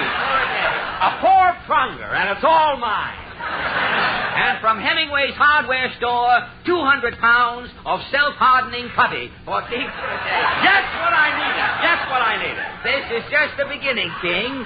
King, you are over 35. By 2 years. Fine. That jumbo cotton, Uncle Jim, for His Majesty. He is over. Epi, that's yipe backward. And here, the piston rod from a genuine Baldwin locomotive for His Majesty the King. A small locomotive. And here, from Melody Lane Music Shop, this case of 2,000 soybean mandolin picks. These are the mandolins. I just keep pinching myself to believe it. Immediately after this program, Your Majesty will be guest of honor at a banquet at Hamburger Heaven. Tomorrow morning, through the courtesy of the Sanitation Department, you will be guest conductor on the 11.5 garbage run through the Bronx. At night, in your ermine robe, you will be whisked by bicycle to Orange, New Jersey, where you will be the judge in a chicken cleaning contest. I'm king for a day! And that's not all. There's more? Yes, we are going to start right now to make you look like a king. Sam of Sam's Super Shoe Shine Stand is here to brush your shoes. All right, Sam. Sam, watch out for the buttons. Next, the president of the Busy Bee Hat Cleaners is here to block your hat. Take the king's hat, Mr. Bumble. And change the newspaper in the hat bag. Your suit is a little baggy, King. Boys, take His Majesty's coat off.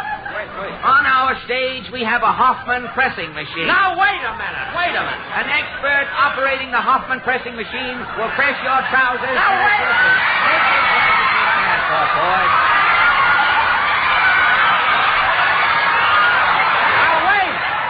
Now, wait a minute, Alan. Keep your shirt on, King. You bet I'll keep my shirt on. You're a little late, folks. Tune in now, again. come on, Alan. Give me my pants. Quiet, King. Alan, lift your face up. Where are my pants? Danny, for 15 years I've been waiting to catch you like Alan, this. you haven't seen the end of me. It won't be long now. I want my pants.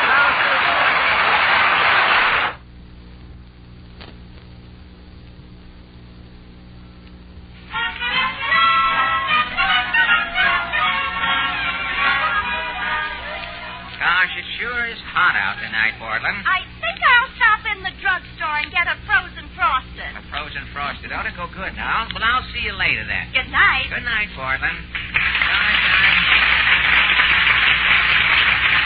I'm I'm sure going to miss Main Street, the jewelry store, the grocery, the pawn shop. Say, who is this man in front of the pawn shop with a moose head under his arm? Hello, Fred. Henry Morgan. Henry, you in front of a pawn shop? Fred, when I'm working, I'm in front of the cigar store. Well, I know. When I'm not working, I'm in front of the pawn shop. I gotta hock this moose head. Hock? But, Henry, you've been working all winter. I know I have, Fred, and I appreciate it. And, Henry, I just read that you're going back on the air replacing Duffy's Tavern. Yeah, but that doesn't start until July 6th. But, Henry, what did you do with all... You worked all winter. What did you do with all your money? Well, I got tired sitting around on the bare floor of the apartment, so I bought a rug and some furniture on the installment plan. I see. First week I was out of work. To make the payments on the furniture, I had to borrow $300 from a loan company. Uh-huh. Now I owe the loan company, so I have to pawn the moose head. Well, Henry, confidentially, that is a pretty mangy-looking moose head you have there. Fred, this moose head is my dearest friend. In fact, it's my only friend. Well, Henry, if this moose head means so much to you, why pawn it? Well, Fred, I gotta raise $300. $300. If I don't pay the Mohawk Loan Company by 4 o'clock, I'll lose my furniture. Henry, you have got to get $300. But where? I think I know where, Henry. Follow me.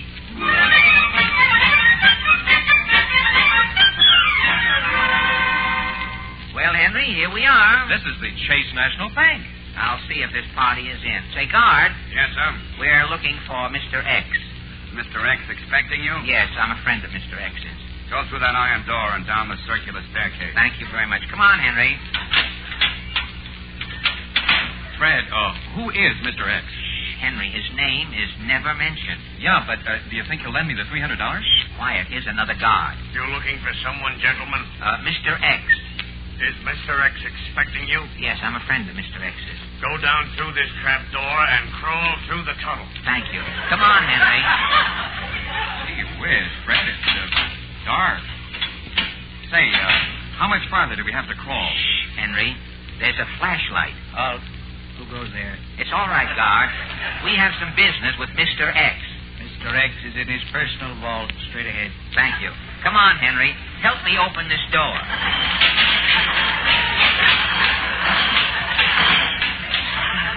Gee whiz. Fred, look at the money in this vault. It's stacked up to the ceiling. Shh. I think Mr. X is coming. Hello, Fred. Mr. X, Fred, this is Jack Benny.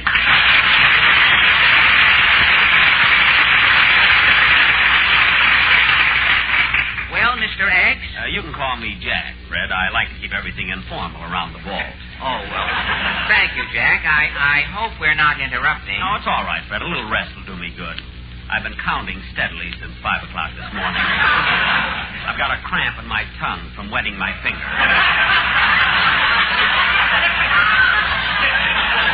Jack, meet a friend of mine. I'm Henry Morgan. Morgan? Are you one of J.P.'s nephews? No, I'm not related to J.P. Morgan.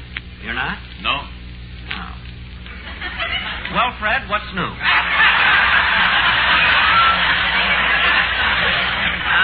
Nothing much, Jack. How long are you going to be in town? Oh, I'll be here counting all summer. This is Miss... Doctors prove the Palmolive plan brings 2 out of 3 women lovelier complexions in 14 days. For the Palmolive plan was tested on women with all types of skin. Dry, oily, even skin that was not clear. Yes, regardless of age, type of skin, or previous beauty care, 36 doctors proved the 14-day Palmolive plan brings fresher, brighter, younger-looking complexions. So get Palmolive soap and start your 14-day Palmolive plan now.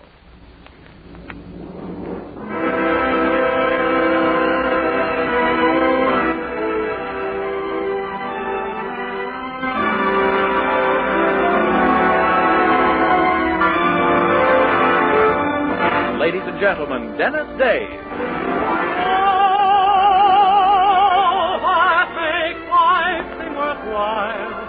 Dwells in your eyes, and the spell of your smile.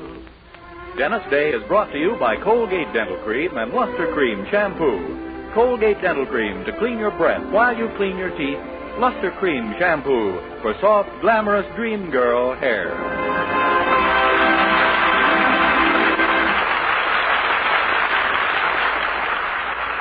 The Dennis Day Show with Barbara Eiler, B. Benaderet, Dink Trout, Charles Dant in the orchestra, and yours truly, Vern Smith, is written by Frank Galen and stars our popular young singer in A Day in the Life of Dennis Day. Here's Dennis to sing that fine old Come All Ye, the same old shillelagh.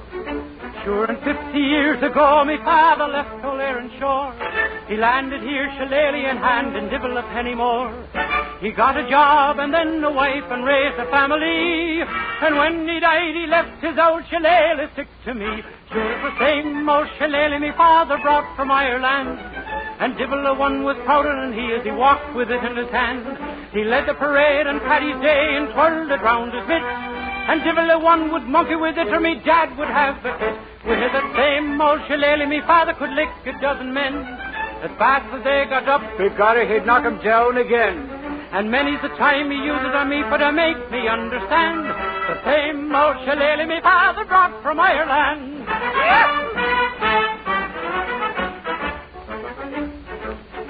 I'm going on the police force, it's the only thing to do. Instead of having one night stick, begorry, I'll have two. And if I get into a fight, no one will bother me. For I'll have the old shillelagh stick me father left to me. Sure, it's the same old shillelagh me father brought from Ireland. And divil a one was prouder than he as he walked with it in his hand. He led the parade on Paddy's Day and twirled it round his mitt. And divil a one was monkey with it or me dad would have a fit. Where the same old shillelagh me father could lick a dozen men. As fast as they got up, begorra, he'd knock 'em down again. And many's the time he used it on me for to make me understand. The same old shillelagh me father brought from Ireland.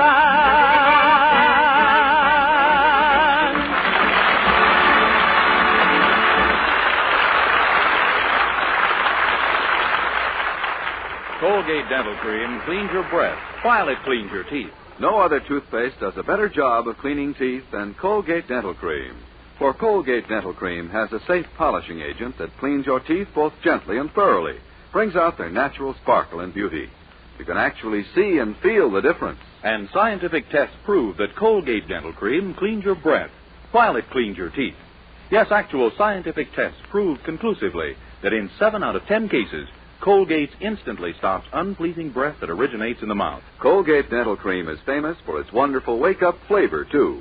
Nationwide tests of leading toothpastes prove that Colgate's is preferred for flavor over every other brand tested. Yes, preferred over every other brand tested. And no wonder.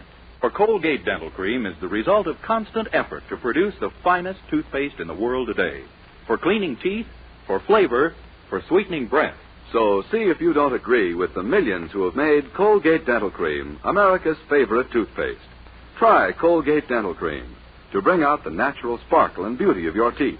For a wake-up flavor you'll thoroughly enjoy. And always use Colgate Dental Cream after you eat and before every date to clean your breath while you clean your teeth.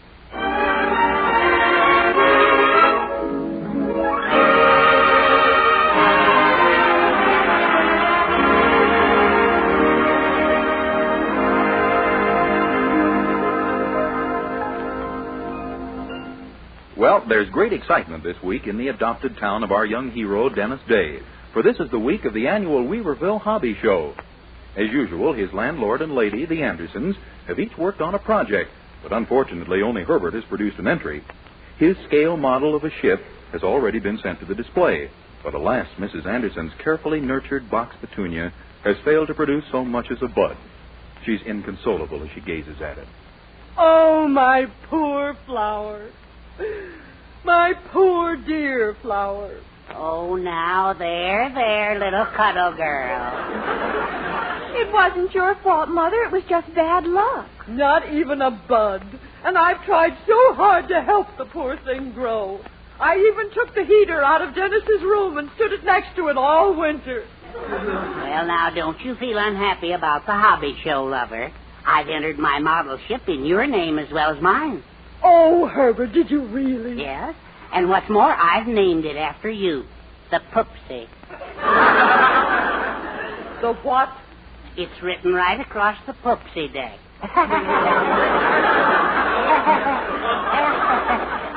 Herbert, I don't care for that sort of humor. Sorry, my dear. I can't think what came over me. What's more, I don't want that name bandied about in public. You will change the name of your boat to the Clara. Yes, my rapture. Morning, everyone. Oh, hi, Dennis. Hello. Good morning, my son. Gee, Mrs. Anderson, I didn't sleep a wink last night when I heard about your poor little Petunia. Mr. Anderson broke the news to me just as I was putting on my overcoat to go to bed. Yes, and I promised everyone in town a big surprise, too.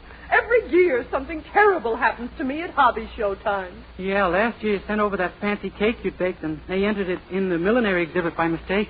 Well, it didn't do badly, though, Poopsie. It took second prize. But I can't understand it. How could the judges think my cake was a lady's hat? Maybe they tasted it. Dennis. Huh? Today is St. Patrick's Day, isn't it? Yes, ma'am. Why don't you take a nice walk down the street, whistling God Save the King? Come along, Herbert. Oh, darn it, now she's mad at me again. Just when I wanted her to like me well enough to spare my life when she hears the news. The news? What are you talking about? Well, Mildred, a few weeks ago I did a foolish thing. I know that doesn't sound like me, but I did. Oh, what? Well, you know the baby picture contest Peak Magazine was running? $300 for first prize? Oh, the cutest hot contest? Yes, what about it? I entered a picture in it, and it won. But, Dennis, that's wonderful. But somehow I don't think so. You see, the picture I sent in was one of your mother when she was 3 years old. My mother? Well, why did you do that? I don't know. I ran across it in your family album, and it was so... Well, at that age, ferociousness is cute. Well, I still don't see why you're so upset. Suppose Mother's picture did win. But you don't understand. The magazine is sending a photographer here to take more pictures of the winner. Oh. He'll probably be a little surprised when he sees your mother. Oh, my gosh, of course he will. And even if he weren't, I doubt if she posed on a white fur rug in the condition he expects.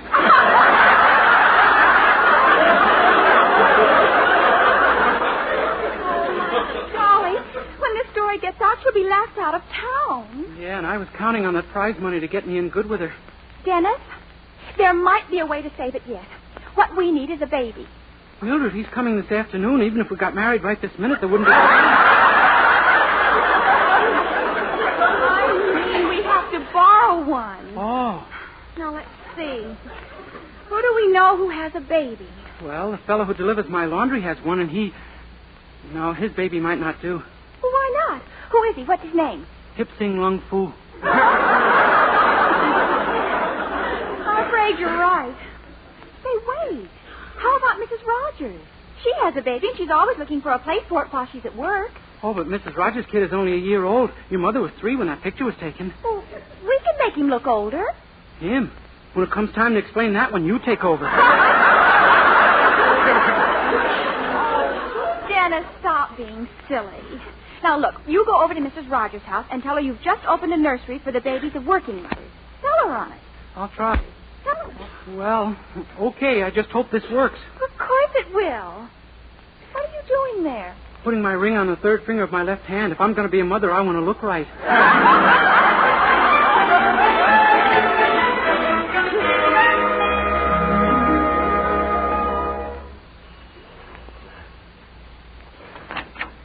Yes? How do you do, Mrs. Rogers? I'm Mr. Day of the Day Nursery. The Day Nursery? We take complete charge of your baby all day while you work for only $1. Only $1? Oh, well, that's very reasonable. Can you feed them properly for so little money? Madam, our food is not only healthy, but there's plenty of it. Every one of your baby sandwiches will be on whole wheat bread and come with French fried potatoes. French fried potatoes? And what's more, your child will be taught proper table manners. He won't be handled the way some parents handle babies. What do you mean? Believe me, if he burps after his meals, he better excuse himself. Mr. Day. And that isn't all we do for the little tyke. He'll get a bath every single day. We hand him some soap and a towel and throw him into the bathtub. And when I come back into that bathroom, he better be clean. You mean you put babies into a bathtub and then leave them there all alone? Oh, madam, some of the kids are of my opposite sex. Oh, Mr. Dade, you must be out of your mind. You've never been anywhere near a nursery in your whole life. I said something that caused you to lose confidence in me? Well, what do you think? Yeah, I might have known. Well, I'd better tell you the truth, Mrs. Rogers. You see, Mildred Anderson and I thought... Mildred Anderson? You mean Clara and Herbert's child? Yeah. Is she in this with you? Yeah, you see, we thought... Oh, well, why didn't you say so? I'd be glad to let Mildred take care of my baby. Oh, yeah? Of course, she's a wonderful girl and very reliable. But don't you go near him or the deal's off, you understand? Yes, ma'am. I like my baby the way he is. Now, you stay here and I'll go get him. And I'll give you some extras, too. Extras? Well, of course. Mildred's going to change him, isn't she? How do you like that? And she just said she liked him the way he is.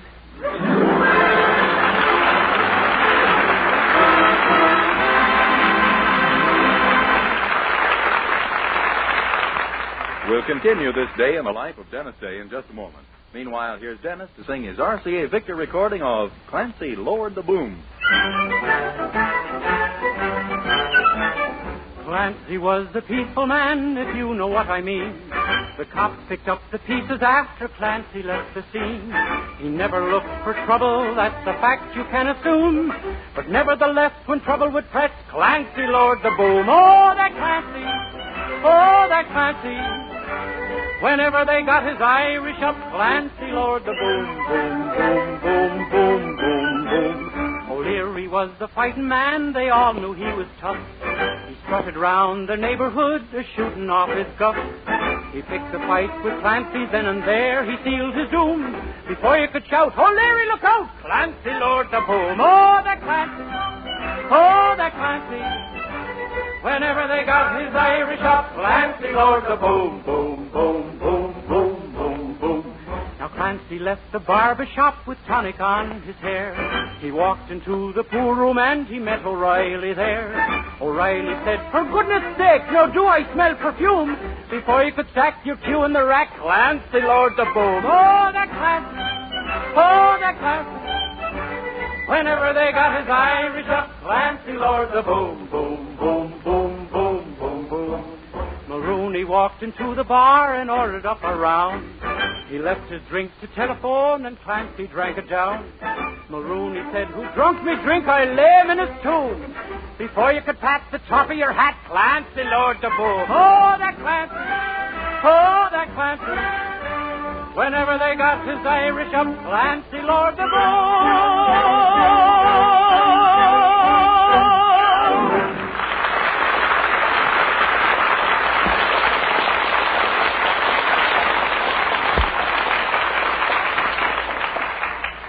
You know, he still doesn't look old enough, Mildred. Nowhere near 3. Oh, I know. Better give me a couple more locks of your hair to paste on his head. Golly, Dennis, you'll have me bald. Yeah, but just think, if this doesn't work, I'll be scalped. All right. Here. And do try to paste it on evenly this time. Okay. Steady, baby. Steady. Darn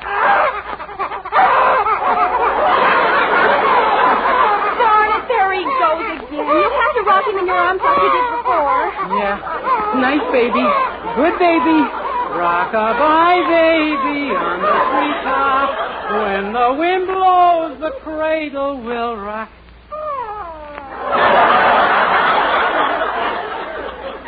Gee, it works every time, doesn't it? Yes, but he still doesn't look as old as he should. Well, do you think we should paint a mustache on him? Don't be silly. But maybe if he had some eyebrows. Wait a minute. Here, try these over his eyes. All right. Steady, baby. There. Huh. How do you think he looks now? Like John L. Lewis's kid. Well, I just don't know what we're going to do. That photographer will be here any minute. I know he has a reservation at the hotel for early.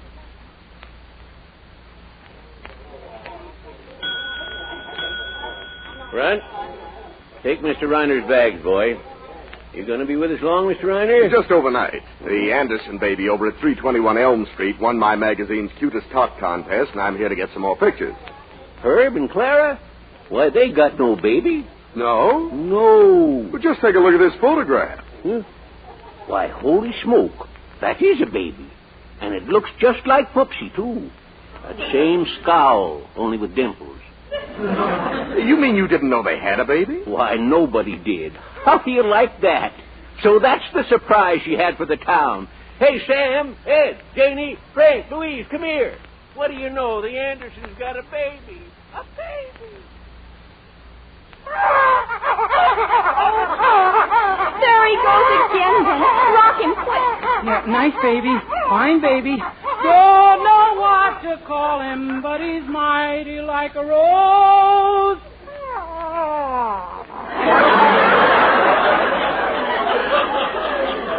Ah, he likes me. Hello, baby. Hello, Jimmy boy. Hey, see that? Yes, but he's supposed to be a girl, Dennis, remember? You better get used to the idea. Oh, yeah. Hello, baby. Hello, Clara, honey. Oh, golly, no, Lord. But we're only kidding, baby. You're really a big, fine, strong man. Sure. Come on, we simply got to paste some more hair on him if we're going to convince that photographer he's free. Oh, my gosh, Dennis, there he is. Quick, get there before someone else can start talking to him. Yeah.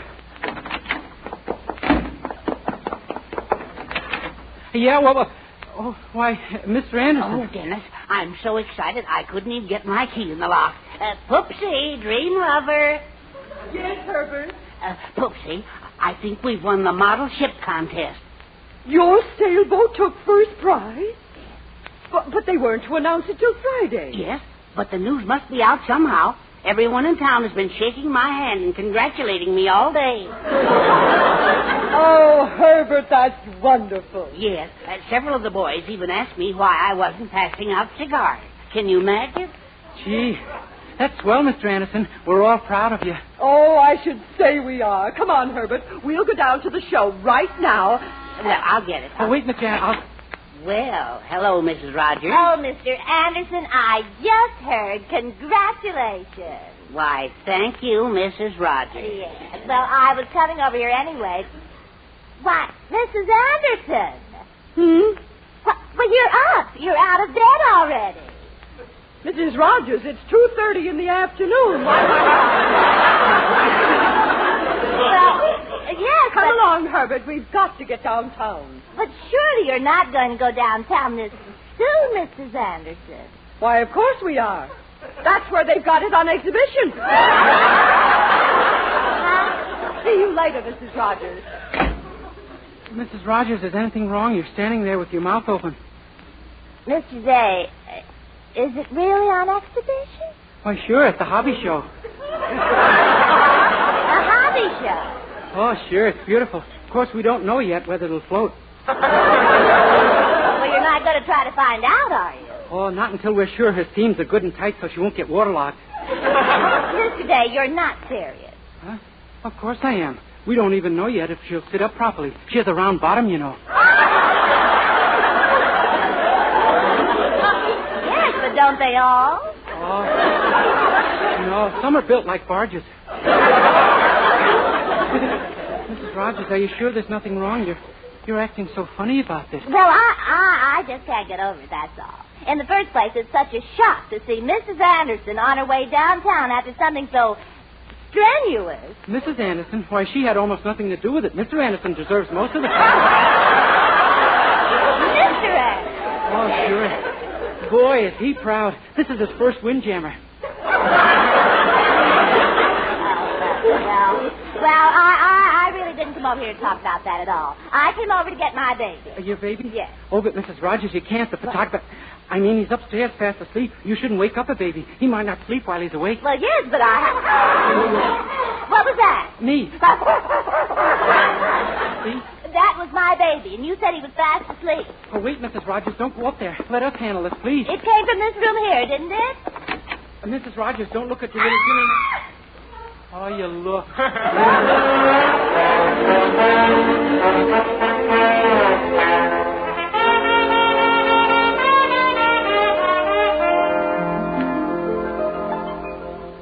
Mildred, believe me, it couldn't possibly work. But why not? Why couldn't you be the child? Oh, no. Yes. And I'll be your mother. Mildred, you're 19 and I'm 22. Even in India, women don't have children that young. We'll Don't pretend you're a child, silly. You can talk in a little 3-year-old voice that'll fool him completely. Yeah, but won't the rest of me make him a little suspicious? He won't see you. He'll only hear you. We'll put you in a dark room and tell him there's something wrong with your eyes. Mildred, I know that... Dennis, that must be him. Now, quick, lie down on the couch and cover yourself with that Afghan. I'll draw the curtain. How do you do? I'm Milton Reiner of Peak Magazine. Oh, yes. You came to take pictures of my little Clara. I'm sorry the room is so dark, but poor little Clara's eyes aren't right. Oh, I'm sorry to hear it.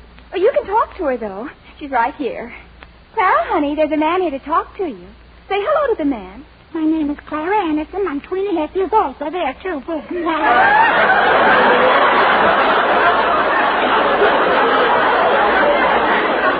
And you have something wrong with your eyes, Clara? Yeah, too. I got bad eyes, so my mommy won't let me shoot pool or nothing. Well, I didn't know little girls played pool. I'm a tomboy. Well, what seems to be the trouble, darling? Did you strain your little eyes somehow? Yeah, too much reading. Too much reading at your age? Yeah. Yeah. What happened to your voice just then? I guess it's changing. At 3.5? I'm a tomboy. Reiner, I'm afraid that's all little Clara should... Yoo-hoo, Mildred, we're home. Oi.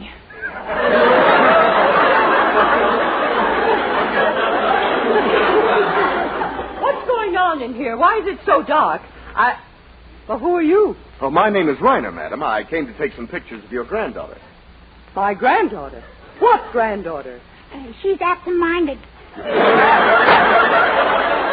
What? Hello, Grandma.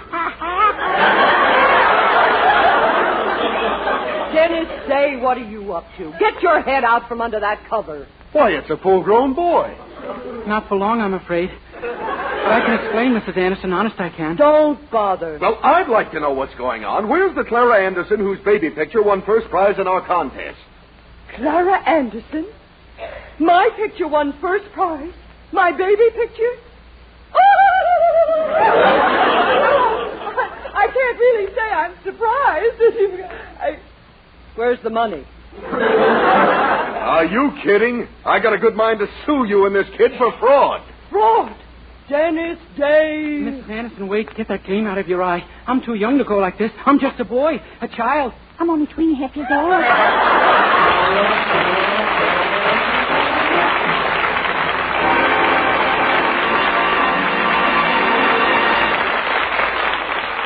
Dennis Day will be back in just 1 minute to sing Danny Boy. But first...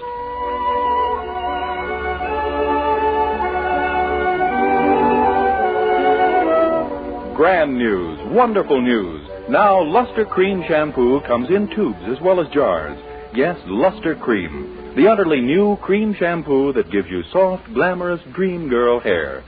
Try Luster Cream Shampoo. 4-ounce jar, $1. Smaller sizes, tubes or jars, whichever you prefer, 49 and 25 cents. But whether you prefer the tube or the jar, you will prefer Luster Cream Shampoo. Be a dream girl, a lovely Luster Cream girl.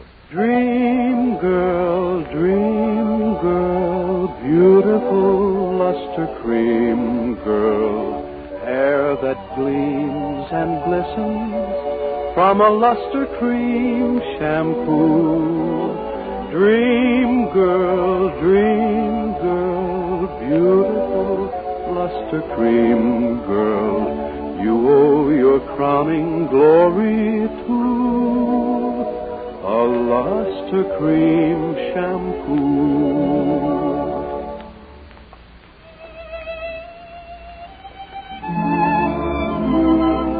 No St. Patrick's Day would be complete without Dennis singing the lovely old Irish air, Danny Boy. Here it is now, sung as only Dennis Day can sing it. Oh, Danny Boy, to Glen Mountainside, the summer's gone and all the roses falling.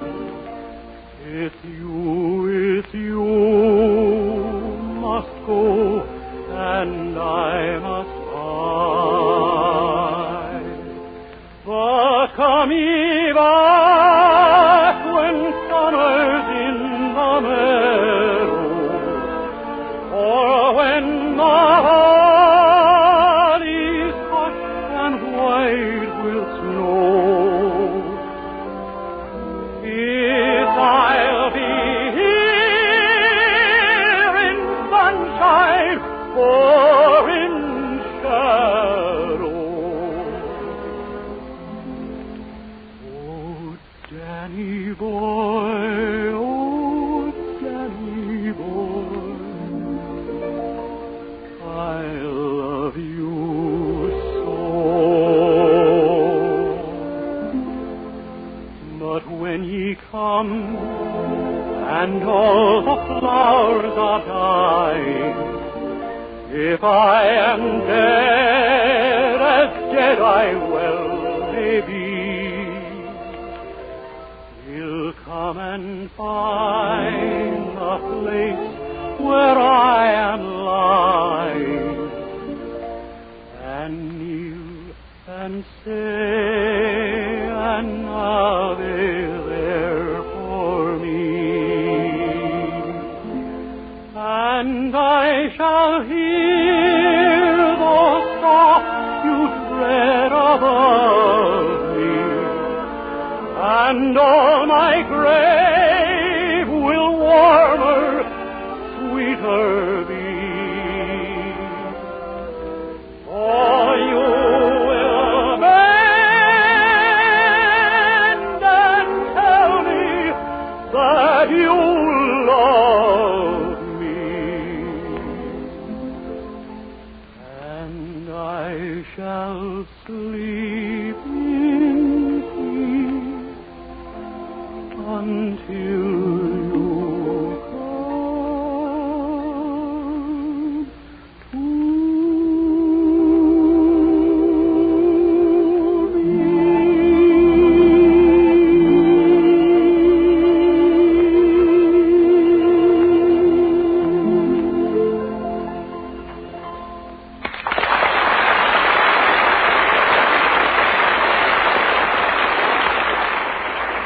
Thank you, and my thanks also to the Ancient Order of Hibernians for the honor they have bestowed upon me by presenting me with their annual award. Good night, everyone. Next week, tune in to another Dentist Day show brought to you by Colgate Dental Cream to clean your breath while you clean your teeth, and Luster Cream Shampoo for soft, glamorous dream girl hair.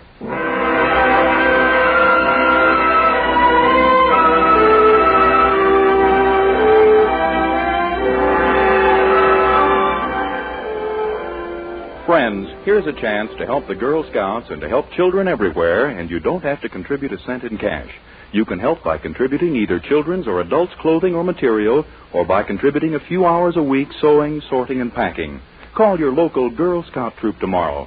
Help them make warm friends of the world's shivering children. Vern Smith speaking. Good night.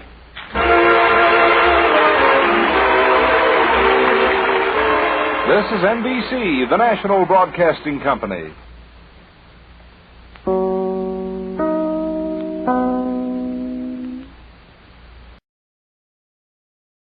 Halls of Ivy, starring Mr. and Mrs. Ronald Coleman.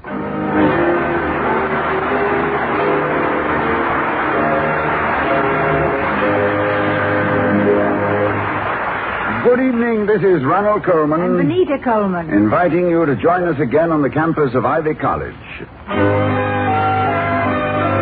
Now, the Halls of Ivy.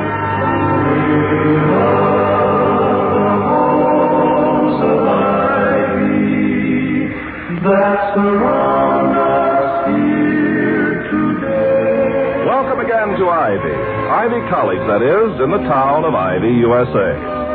The final weeks of any college semester are crowded ones, and Dr. William Todhunter Hall, president of Ivy, has just put in a strenuous day at his office and returns home to number 1 faculty row and his wife Victoria with gratitude and relief. Vicky, you home? I hope. Oh, hello, Lamb. You sound tired. Yes, your tired lamb has returned to the fold and about ready to. Ready to what? The fold. Oh, well, collapse in your chair, darling, and tell me all about it. If you don't mind, I'd rather not. That would require a recharging of my mental batteries. And at the moment, I would away with thinking. Which away? That away? No, dear. I'll put it this away. I devoutly hope that we have nothing on the calendar for this evening. Not a thing. Louise is going out. Tonight you have a date alone with your wife. A date alone with my wife to the exclusion of the rest of the world is a unique and happy event. And when I think of the schedule for the next 2 weeks... Oh, I know. The faculty dinner Friday. And this weekend we have the president's reception. Hey, oh, yes, a week from tonight. Next Wednesday, the Wellmans are coming here for dinner. Oh, yes. Now, why did I forget that? Freudian block, perhaps. I made the date a month ago. The Wellmans are the kind of people you can't invite at the last minute. They always think the people you really wanted suddenly drop dead, and you only ask them out of desperation. Excuse me, Dr. Hall. Oh, good evening, Louisa. Is it all right now? I wasn't aware that anything was wrong. If I don't, the prices change. Well, then by all means, do. Thank you. And, Mrs. Hall, I cooked the chicken, but don't touch it. Well, at today's prices, I'm not surprised it's sensitive. I just don't know if I'm going to like it anyway, since she's changed the color of her hair. Who, the chicken? Well, she's almost old enough to be his mother. Is that all, Dr. Hall? Oh, yes, I think that takes care of everything. Oh, just a moment, Louisa, before you go. Is the cooked chicken for tomorrow night's dinner? That's what I said, Mrs. Hall. Oh. But you'll never get me to believe she's doing the same. Well, good night. Good night, Louisa. And Mrs. Hall, it's in the green one. But don't let it stand too long or it'll fall. That's eggs for you.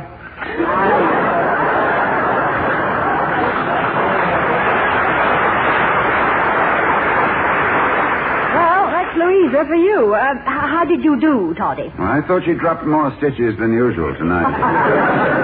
All I know is that I'm quite hungry, and the chicken is for tomorrow night. Now, by tomorrow, I'll have to be fed intravenously. Oh, I'm sure that whatever is about to fall is in my new green casserole. It's probably one of her superb cheese soufflés. Good. But what did she mean about the change in prices? Well, I expect she was going to the movies. But who is it that's changed the color of her hair? Oh, her name is Legion. Thanks to the amazing advances of our technological culture, my lady can now match her hair to her gloves, her purse, or her mood. Once found only on an automobile, the convertible top is now a mere matter of cosmetics. And the permanent, which is so ridiculously temporary, is one of the... Well, I expect Louise has forgotten her key. I'll get it, darling. But you go right ahead with your beauty shop lecture. And by the way, do you think you could fit me in tomorrow afternoon about 4:30 for a shampoo and finger wave? Well, I don't know. Professor Heaslip's coming in for a manicure at 2. I'll have to look at my appointment book. Why, Mr. Merriweather, come in. Oh, thank you, ma'am. How nice of you to call. It's nice of you to say nice, ma'am, when we both know that this is an unholy hour for visiting. Oh, Charles, come in. Glad to see you. And sit down. Now, you're just in time to hear Richard Hudnut Hall on the subject of modern makeup, or what foundation cream to use when building a foundation for a creamery.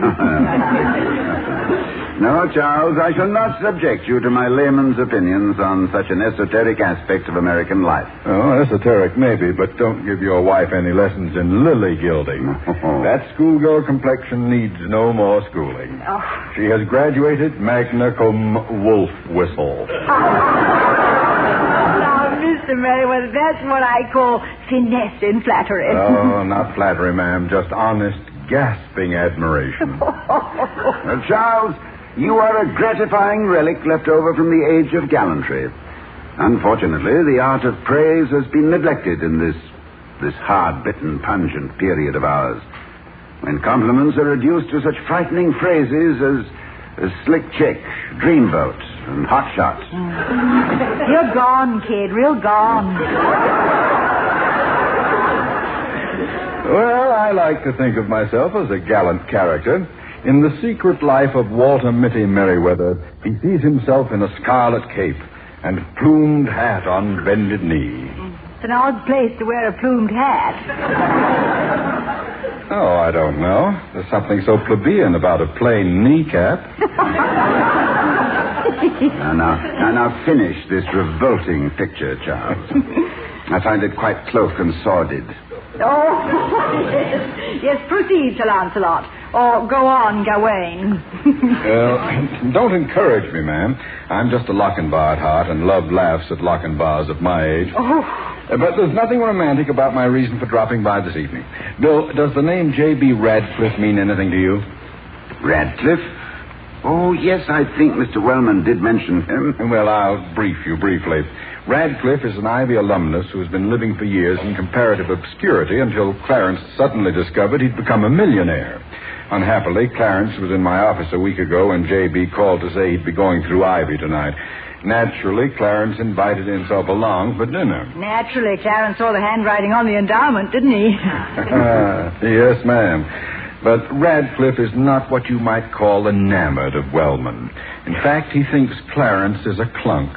I tried to tell him what a fine man he was, how the Wellman ancestors were good Mayflower stock, how the Wellmans founded a certain city in New England, and Radcliffe said, "What city, Marblehead?" Yeah, that will give you an idea. Well, is there anything I can do to alleviate the situation? Send Mr. Wellman a telegram saying his soup factory's on fire. The Mulligatawny got too hot. Yes, we might send it collect so he'd shoot the messenger boy and get arrested. No, we've got to gag Clarence somewhere. Oh, better just let him run his course and hope for the best. After all, with a possible $1 million endowment in sight, he might be quite a graceful dinner companion. He'll be too graceful. He'll butter Radcliffe like a breakfast bun. Now, believe me, I can get more folding money out of him with a few friendly insults than Clarence could extract with flattery, prayer, cajolery, and asking to see snapshots of his grandchildren. Well, it's my problem, kiddies. Wish me well. Oh, we do, Mr. Merriweather. May the Radcliffe fountain pen run freely tonight. Yes, and please let us know what success you have. I shall. And if in a moment of mad sanity I stab Clarence with a lobster fork and they send me up the river, use your influence with the governor to get me a low number. Bye now. Goodbye.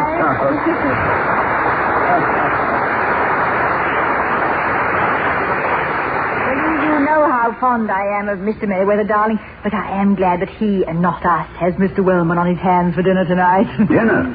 Vicky, I'm starved. Lock the doors, barricade the windows, muffle the telephone, and let's have at the souffle.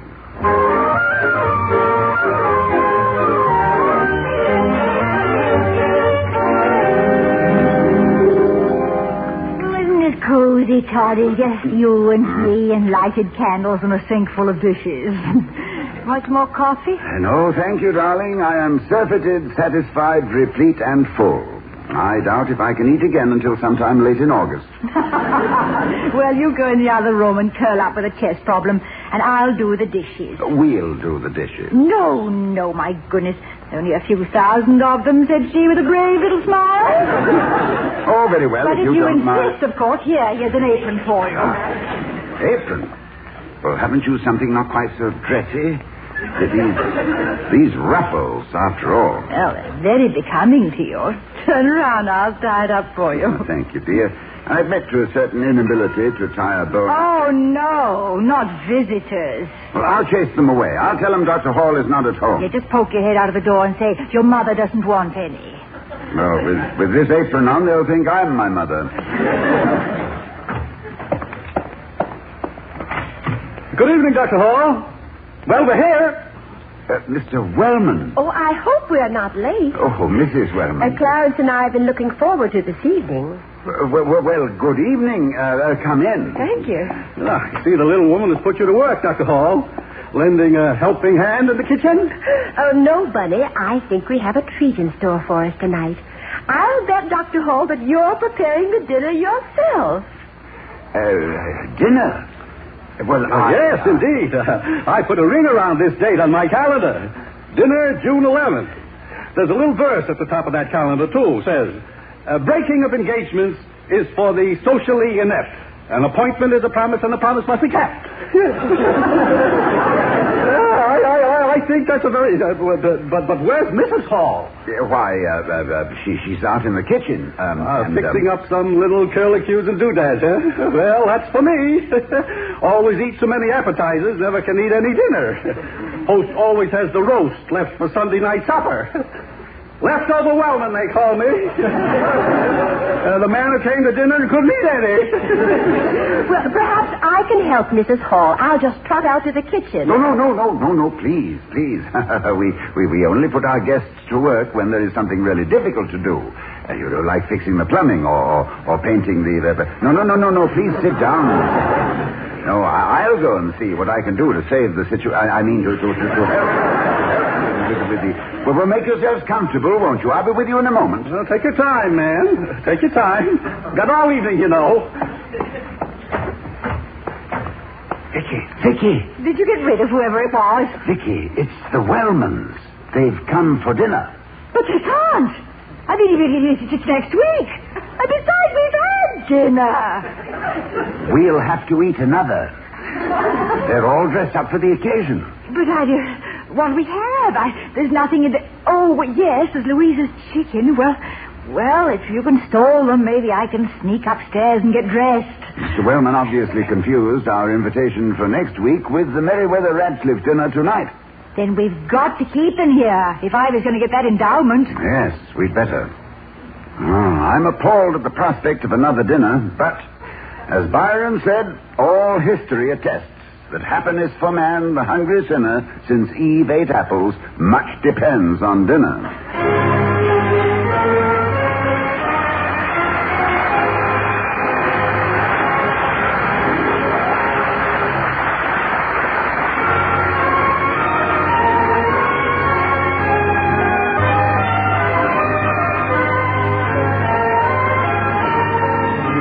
The Voice of America is bringing you this presentation of The Halls of Ivy, starring Mr. and Mrs. Ronald Coleman. And now to return to The Halls of Ivy. It's a few moments later, and Dr. and Mrs. Hall are in their kitchen feverishly trying to throw a dinner together for their unexpected guests, Mr. and Mrs. Wellman, who are sitting in the living room. Bertha Wellman is saying, It's an old room, but really quite lovely, Bunny. Of course, I could never live with those drapes. Why not? What's the matter with them? Oh, they're much too busy. Busy doing what? Just hanging there. Well, I mean, Bunny, a quieter pattern. Oh, and I should think she'd have more flowers around. I've heard so much about her roses. What's the matter with that clump on the piano? Very pretty. Yes, but for a party. Bunny, what do you suppose has happened to their maid? Don't know and don't care much. Can't understand her anyway. Always talks like she was skipping rope at the same time. Relax, Bertie. They probably let her off for the night to make it more intimate. Paul usually knows what he's doing, and... Hello, Mr. Wellman. How do you do, Mrs. Wellman, I'm so sorry you've had to wait, but this has been one of those days when everything got mixed up. Oh, I know just how that is, Mrs. Hall. Yeah, and then something unexpected came up for our housekeeper, so I hope you won't mind having potluck. Don't be modest, Mrs. Hall. We've been here before. We know all about what kind of a dinner you serve. Here we are. Everything finally seems to be organized in the culinary department. I've a few hors d'oeuvres here that may help to assuage the pangs of hunger. Mrs. Wellman? I thank you. Now, let me see. What's that intriguing little one there in the middle? Oh, hors d'oeuvre like magic tricks. If you tell how they're done, everybody says, oh, for heaven's sake, anybody could do that. I love them and don't care how they're made. I'd eat the cap off a beer bottle if it had a piece of cheese and a slice of olive on it. A visual appeal, I suppose. Now, in my soup advertising, I insist on full color. How can you sell beautiful tomato soup in black and white ads? Looks like a bowl of melted golf balls. You know, I've always wondered why they're called hors d'oeuvres. Well, it's from the French and means literally outside of the work. Oh, how interesting. You mean outside of work, I hate hors d'oeuvres most? No, Vicky, but the origin of the phrase is not generally known. It seems there was a pastry cook in the royal kitchens of Louis the Pious. His name was Gaston Flambeau, and his specialty was serving tremendous pastries which, when opened, reveal beautiful peasant girls with lutes. Lutes? You mean lieutenants? No, Bunny. A lute was a musical instrument. Oh. How did Gaston go from big pastries to hors d'oeuvres? Did he run out of peasant girls? No. It was, well, it was all due to the famine of the year 823. You see, in desperation, the royal kitchens had to satisfy the royal appetite with reduced but tasty novelties. And Gaston Flambeau was so successful at utilizing leftovers that he was made a duke. Yes, this, of course, broke his spirit because his heart was in the kitchen. He spent his last years hanging about the scullery, muttering, hors d'oeuvre, out of work. You see, Bertha, what they tell you. This man knows everything. Oh, what a delightful bit of history. Well, when better history is made, my boy will make it. Thank you, my darling. Why can't you ever remember little facts like that, Bunny? Bunny? Well, you know, just a little nickname. We met on Easter. Charming. Yes, I saw her flying across the churchyard, and I call her Bertie. Now, Clarence, you know the Halls aren't interested in hearing that old story. Oh, on the contrary, Mrs. Wellman, I'm delighted to hear about such personal history. Yes, Dr. Hall, I may be a bear as the chairman of the Board of Governors, but when the day is done, after office hours... You're a lamb, Mr. Wellman. Well, thank you, Mrs. Hall. Well, you too. Don't know what Dr. Hall would do without you. Charm, balance, common sense, and taste. Taste? Oh, well, thank you, Mr. Wellman. That's a perfect cue. Dinner is served.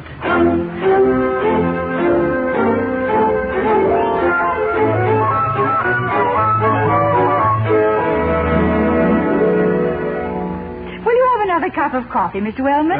No, thank you. No, where was I? Oh, yes. It was in the spring of 1911 when George Usher... No, Bunny. It was the fall of 1912. And it wasn't George. It was his cousin John. You see, Dr. Hall, John Usher was an old friend of my family. You remember the Ushers of North Platte, Nebraska? Well, no, I don't believe them. Oh, they were very prominent people. They had the largest sporting goods store in North Platte, and it was no time at all before Clarence became manager. Bertie, will you let me tell it, please? You're getting it all backwards. Dr. Hall, I don't know whether I ever told you before, but I began my career by tying flies. Flies? What'd you tie them to? The art of tying flies is strictly piscatorial. But what about the Humane Society? The idea of tying up little flies. Trout flies, Mrs. Hall. Oh, trout fly makes it even worse. A house fly might not mind being tied up in the house, but a trout fly used to the great outdoors. Mrs. Hall, these were artificial flies. I don't think their social attitudes are important, Mr. Wills. Maybe they just acted artificial. Victoria, dear. They were imitation flies, made of silk and thread, used by fishermen as lures.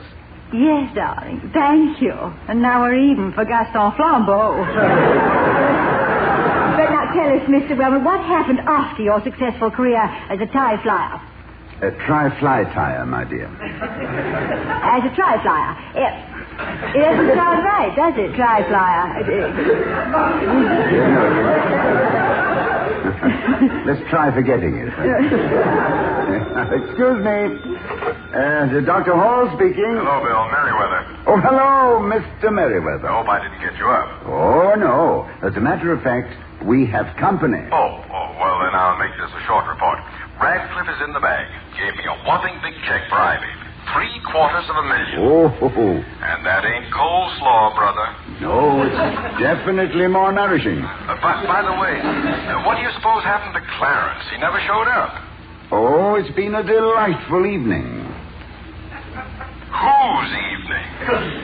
Yes, the Wellmans were here for dinner, you know. As a matter of fact, we're just sitting around chatting. Oh, thanks, Bill. I don't know how you did it, but tell me all about your devious tactics tomorrow. And now I give you back to Clarence and his birdie. Bye. Bye, Charles. Tell me, William, how is Mr. Merriweather feeling now? Splendid, Victoria, just splendid. Oh, has he been sick? That's too bad. He's such a nice man. Sick? Nonsense. I just saw him this morning. Looked perfectly all right to me. As a matter of fact, we were supposed to be together. That is, I distinctly marked the calendar. I put the ring around the rosy. I mean, the date. I shouldn't be here. This is a trick. Why, what do you mean, Mr. Wellman? Who would trick you, and for what? Merriweather had dinner with Radcliffe tonight, didn't he? Well, yes, Mr. Wellman, he did mention something. Mention? That's where I was supposed to be, but you made me make a mistake. That is, you misled. I thought I got my mixed. That is, my dates. I was sure. What happened? Hey, we had dinner tonight, Mr. Wellman, remember? Oh, you mean you weren't expecting us until next Wednesday? Oh, how dreadful of us, Mrs. Holmes. Oh, not at all, Mr. Why, Wellman. Bernie, how could you? Me? What did I do? I suppose Well, Mr. Wellman, you were so emphatic about the fact that you had ringed this date that we thought perhaps we were the ones who had made the mistake. Don't you try to crawl out of it now, Dr. Hall. You didn't make any mistake. I did. All I want to know is, why did you let me do it? You knew Merriweather and Radcliffe were expecting me. You knew I had no business being here. So why didn't you throw me out? Why, Dr. Hall? Why?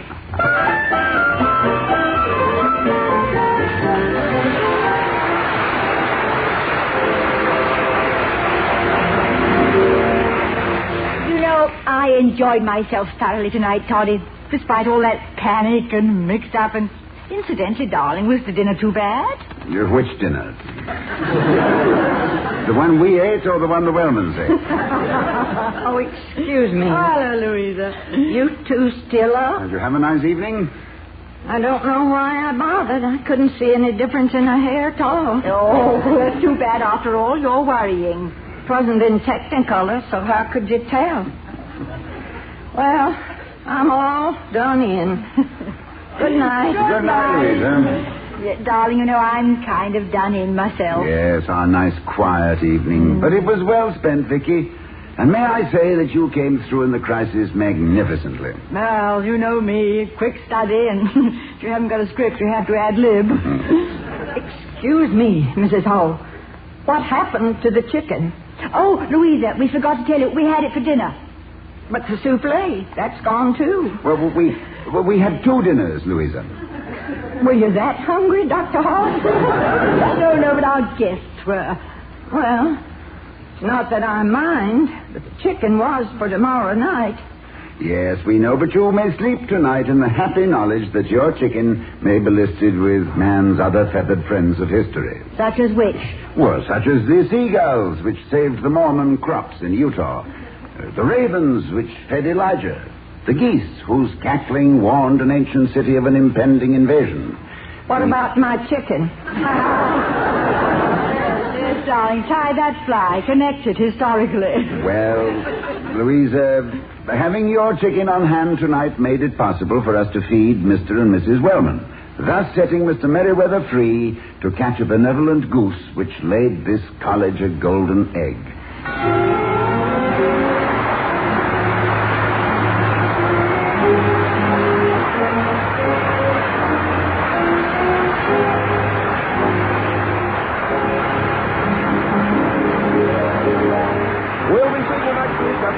Time at the Halls of Ivy, starring Mr. and Mrs. Ronald Pullman. Louisa is played by Elizabeth Patterson, Mr. Wellman is Herbert Butterfield, Mr. Merriweather is Gail Gordon, and Mrs. Wellman is Sarah Selby. Tonight's script was written by Barbara and Milton Merlin and Don Quinn. Music was composed and conducted by Henry Russell. Ken Carpenter speaking. Oh, we love the halls of ivy that surround us here today. This production of the Halls of Ivy was broadcast with an actual audience present in the studio. We far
Ford Dealers of America presents the Fred Allen Show.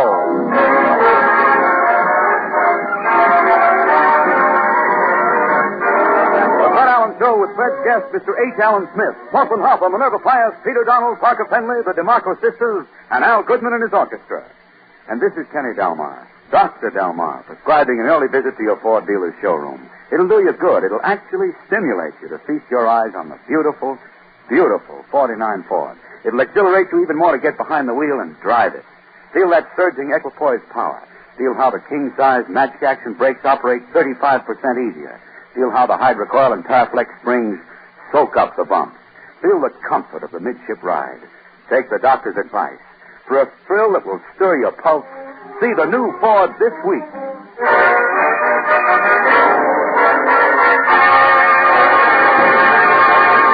Well, it's Sunday night again, and here comes Fred Allen rolling along in his new Ford to keep his weekly date at the corner of Main Street. As Fred parks his Ford, he hears a voice say, Mr. Allen! Oh, Portland, say Portland. Say, I'm a little late, Portland. Have you been waiting long? No, I just came out of the radio store. Oh. Mama sent back her radio. Oh, there's something there you want to read that wasn't written? But, your mother sent back her radio. Is it broken? Well, Mama says the radio works, but it mixes up all the programs. Oh, the radio mixes up the program.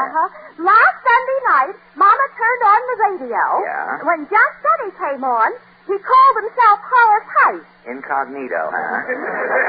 Horace Height, huh? When Edgar Bergen came on, he sounded like Phil Harris. Phil Harris, huh? And when Mama tuned you in, you were the news. Well, I know. I was good then.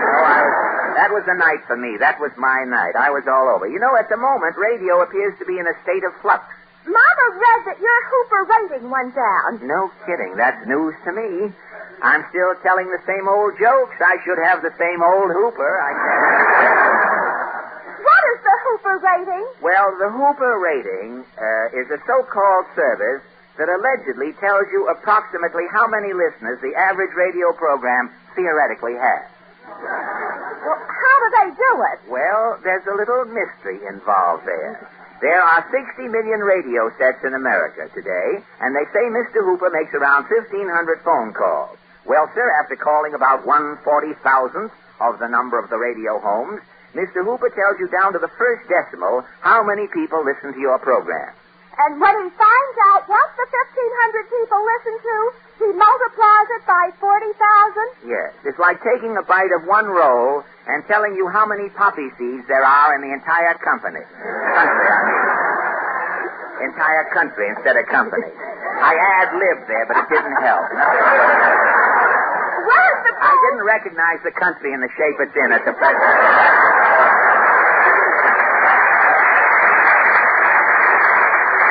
Where's the pole? You might as well say anything. It's better than what we've got on the paper.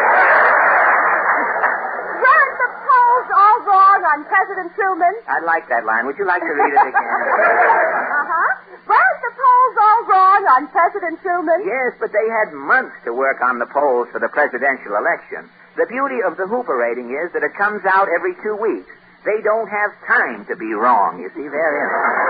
Well, enough about the great statistical figment, Portland. I guess I'll get a paper and read some authentic news. Well, I'm coming too. Sure, come on, let's take a walk down Main Street. All right. Come on.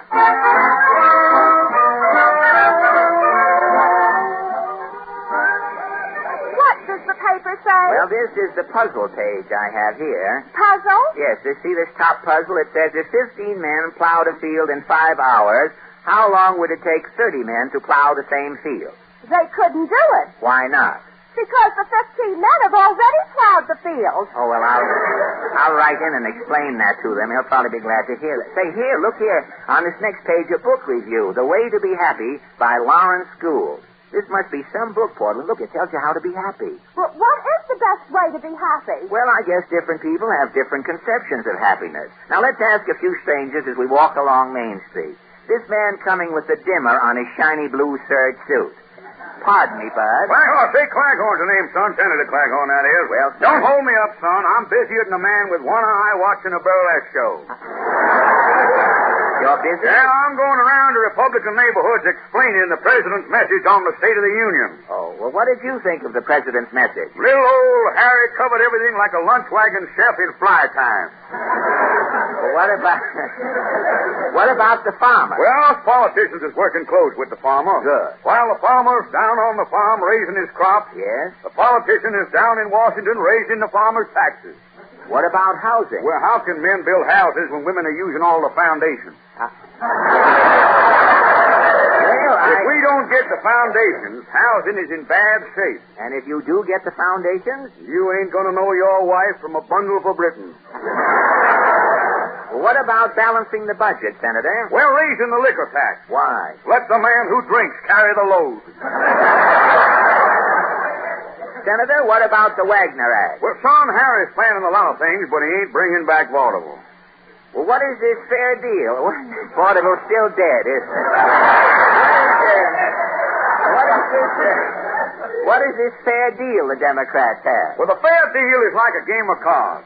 Everybody lives like a king, but nobody's got no jack. Well, tell me, Senator, what do you think is the best way to be happy? Son, a lot of people think with money you can buy happiness. And with money you can't buy happiness? No, son. But with money you can buy a lot of things that'll take your mind off happiness. In other words, to be happy... Son, today there's only one way to be happy. One way? Be a Democrat. Go on. Go on, that is.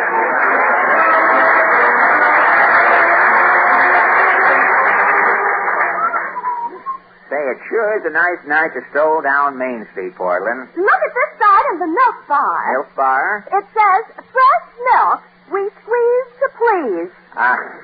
Say, look who's coming out. The milk business has begun, too. Look who's coming out of the cigar store. Titus Moody. Hi, Mr. Moody. Howdy, Bub.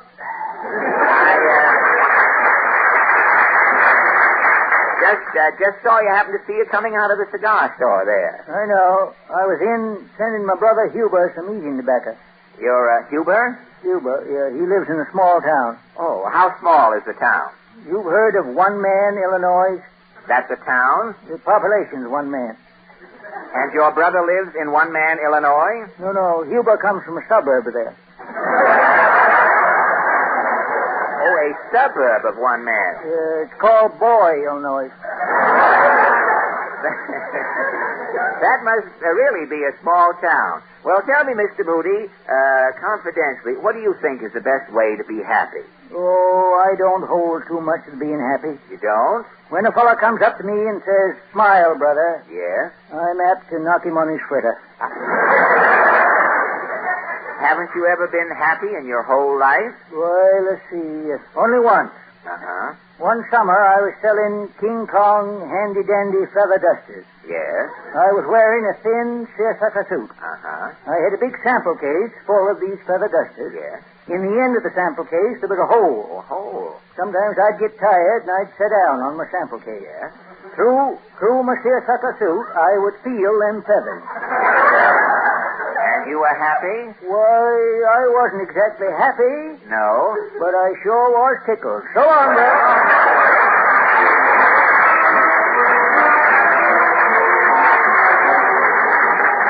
Oh, come on, Portland. What are you stopping for? Don't we know this little lady coming out of the beauty parlor? Oh, we certainly do. Mrs. Nussbaum. So who is from nowhere paging me? Oh, it's you. Yes, I just saw you come out of the beauty parlor there. Did you have a treatment? I'm getting the worst, but it's a waste of time. How do you mean? Well, first I'm getting a henna blitz. Yes.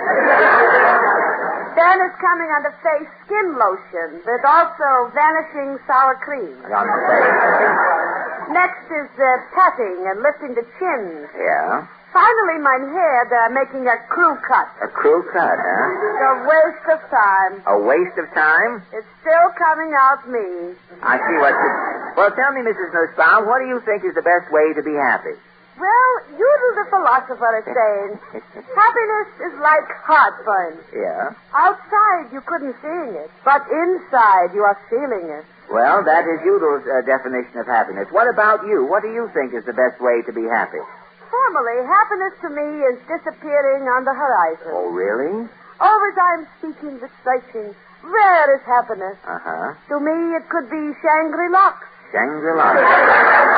And happiness continue to elude you? Until I'm getting married, I'm not realizing what true happiness is. And after you were married, you realized? Happiness I had when I was single.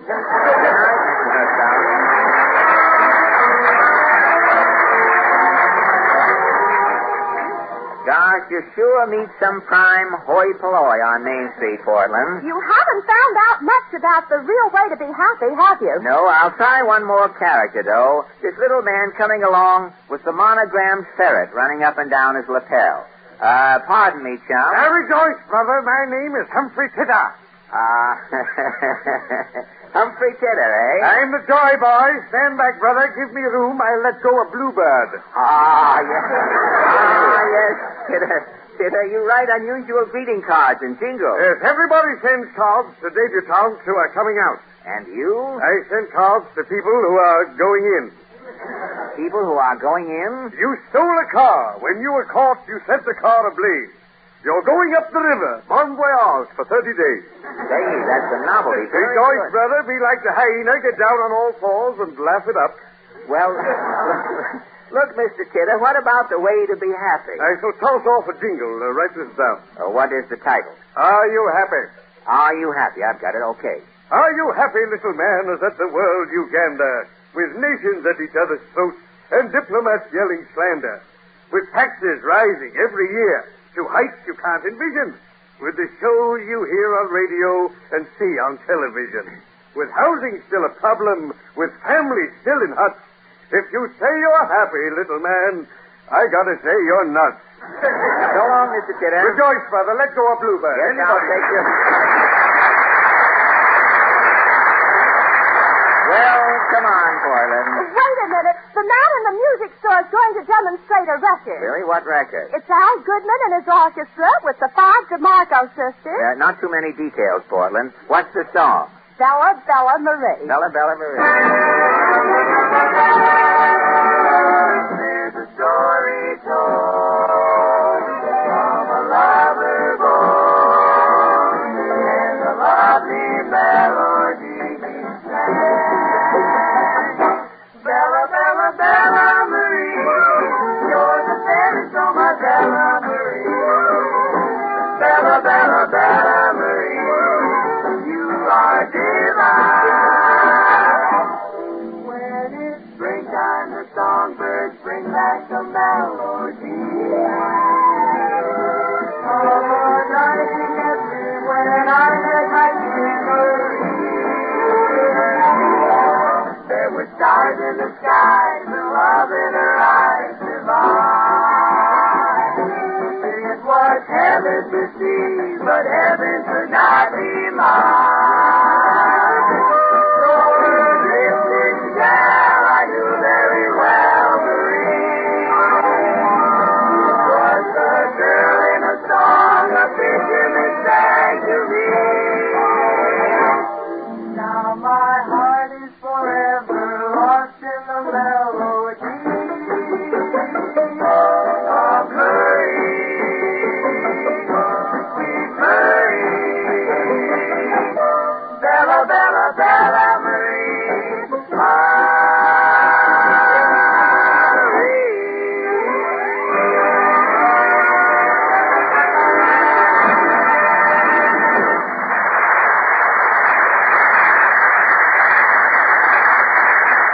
Portland, look who's coming out of the music store. Kenny Delmar. Kenny, what is that thing you're blowing? A dill piccolo? No, I just bought a pitch pipe, but I always, need a pitch pipe when I start to sing one of my songs. I think you do better with a dill piccolo, instead of the pitch pipe. Kenny, after that broken down barcarolle you sang last Sunday, don't tell me that you have the nerve to come around here again with another song. Oh, yes, Fred. This song I got tonight is dynamite. Oh, really? I'll stand back. The Ford dealer knows Ford, has a stock of real Ford parts. His Ford-trained mechanics keep Fords close to their hearts. With his special equipment and factory methods too, you should let the Ford dealer do service jobs for you. How about joining me in the chorus? Brother. He can save time and money wherever you may roam. When it comes to Ford service, there's no place like home.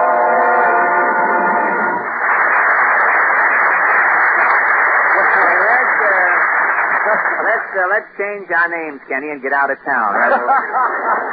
Well, Fred... The DeMarco brothers. I'll be sorry, but Fred... Terry Bromo. We can leave on that seltzer train. Well, that'll be swell, Fred, but tell me truthfully, what do you think of me as a songwriter now? Kenny, you make a lot of sense in reminding Ford owners that it pays to bring their Fords back home for service. But as a songwriter, Kenny, you and mock you, this is only one man's opinion, which I took from one man's family, a little something they had left over from the script. As a songwriter, you are still a pitch pipe virtuoso, and that is putting it mildly. So long, Kenny. So long, Fred.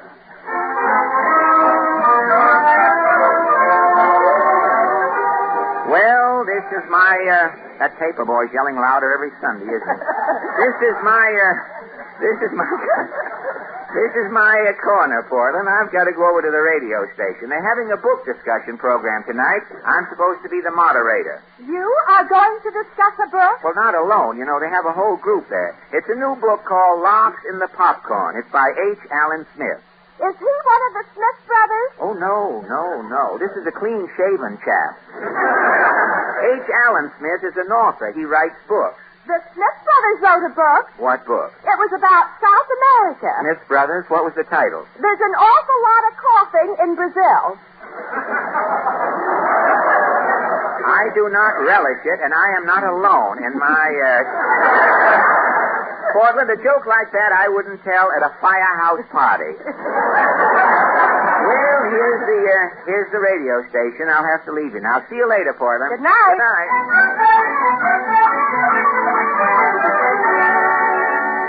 Well, here's the studio, 6-8. Say, I'm just in time. Program's going on the air. Presenting the author meets his match.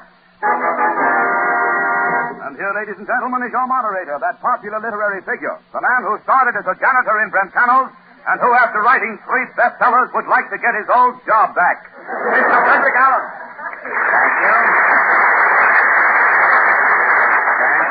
Thank you, and good evening, fellow bookworms. Tonight, in addition to being broadcast from coast to coast, for the first time in its history, our program is standing by and will be televised if the ice melts during the hockey game. The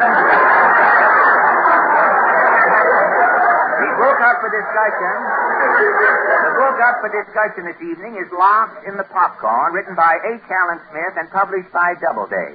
We have a brilliant panel assembled. Now I'm going to ask the critics to introduce themselves. First, I am Dr. Wolfgang Holstein. You are a psychiatrist, Dr. Holstein? Yeah, my office is on Park Avenue. In the medical building? Not in the building. Oh, not in the building. No, my office is outside on the street. You are a psychiatrist and your office is on the street? Yeah, my couch is on a push cart. I see. In between patients, I'm also selling apples.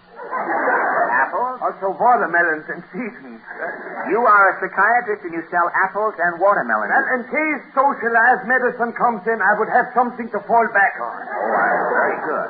Well, now, Doctor, about your literary qualifications. Oh, yeah. Well, I just finished writing a book about my experience in mass psychology. Oh, you psychoanalyze masses? Oh, yeah, once I am psychoanalyzing a whole town. A whole town? Yes, it is simple. I didn't even need a couch. Well, what was the name of the town? Davenport, Iowa. Well, thank you, Dr. Holstein. Our next critic. I am Prudence Paddleford. And you, Miss Paddleford? I'm the literary consultant for the Red Sol drugstore. Oh, you are a book critic? Heavens, no, I'm a book feeler. Oh, a book feeler? Yes, my job is to feel the book. Well, why? I don't want to pry into your profession, but why do you feel the book?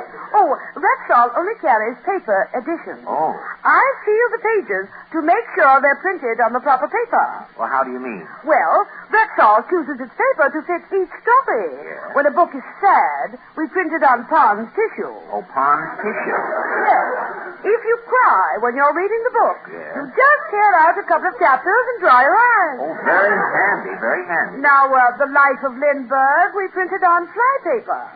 Oh, really? Yes, we were stuck with 3,000 copies.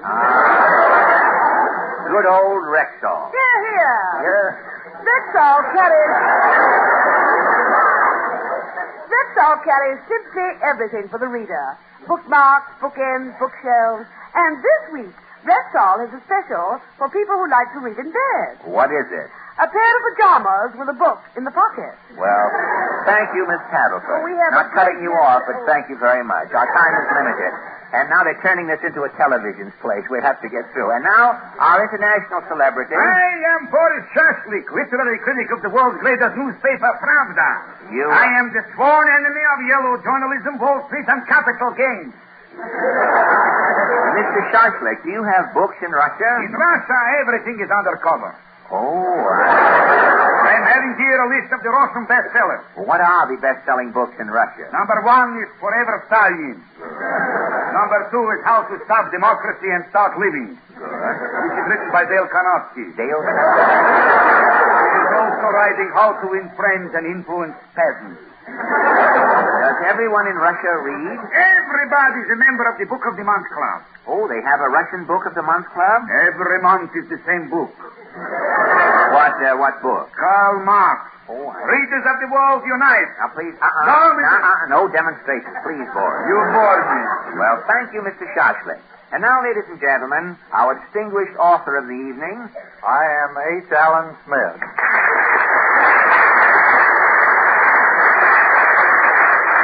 Mr. Smith, you are an author. Well, I'm wearing spats, Mr. Allen. That's good enough for me. And the title of your new book is Larks in the Popcorn. That's right. Well, that's a most unusual title, Mr. Smith. How did you happen to call your book Larks in the Popcorn? Well, Mr. Allen, the only way an author can make any money today is by selling his book to the movies. That's right. And to make sure the movies would buy my book, I put popcorn in the title. Oh, I see. And to help the popcorn sale, I'm writing another book. Another book? Yeah, it's called Tomorrow Will Be Butter. Well, the book we're discussing this evening, Larks in the Popcorn. What is this book about? Well, it's about 250 pages. Well, thank you, Mr. Smith. Well, there, ladies and gentlemen, you have our exciting lineup for tonight. Our author, Mr. H. Allen Smith, versus our three competent critics. And now, critics... excuse me, please. Yes, Dr. Holstein? Mr. Smith's book is called Larks and the Popcorn. That's right. Speaking of larks, reminds me I had a patient once who thought he was a bird. He thought he was a bird? Yes. He would not lay down on the couch. He hopped up on the sink. Well, did you cure this patient, Doctor? Gradually, I am reducing his bird delusion. Fine. When he came to me, he thought he was a big duck.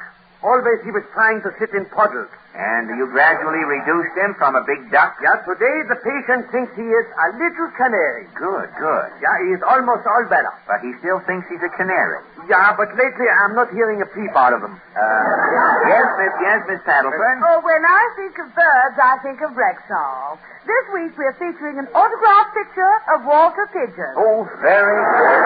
Very good, Miss Paddleford. And Rexall's pet department carries live canaries, parrots, lovebirds, and in our downtown store, we have a seagull. A seagull? Sam Seagull, he's the manager. Oh, Canaries, birds, two on board. Now, please, Mr. Shoshler. The bird is the symbol of capitalism. And American money is the eagle. What's wrong with that? The eagle is worrying about capitalism. He is losing his hair. That's why he's a bald eagle. Now, please, Mr. Aha! That's one for our side. Are you listening, Joe? Now, please.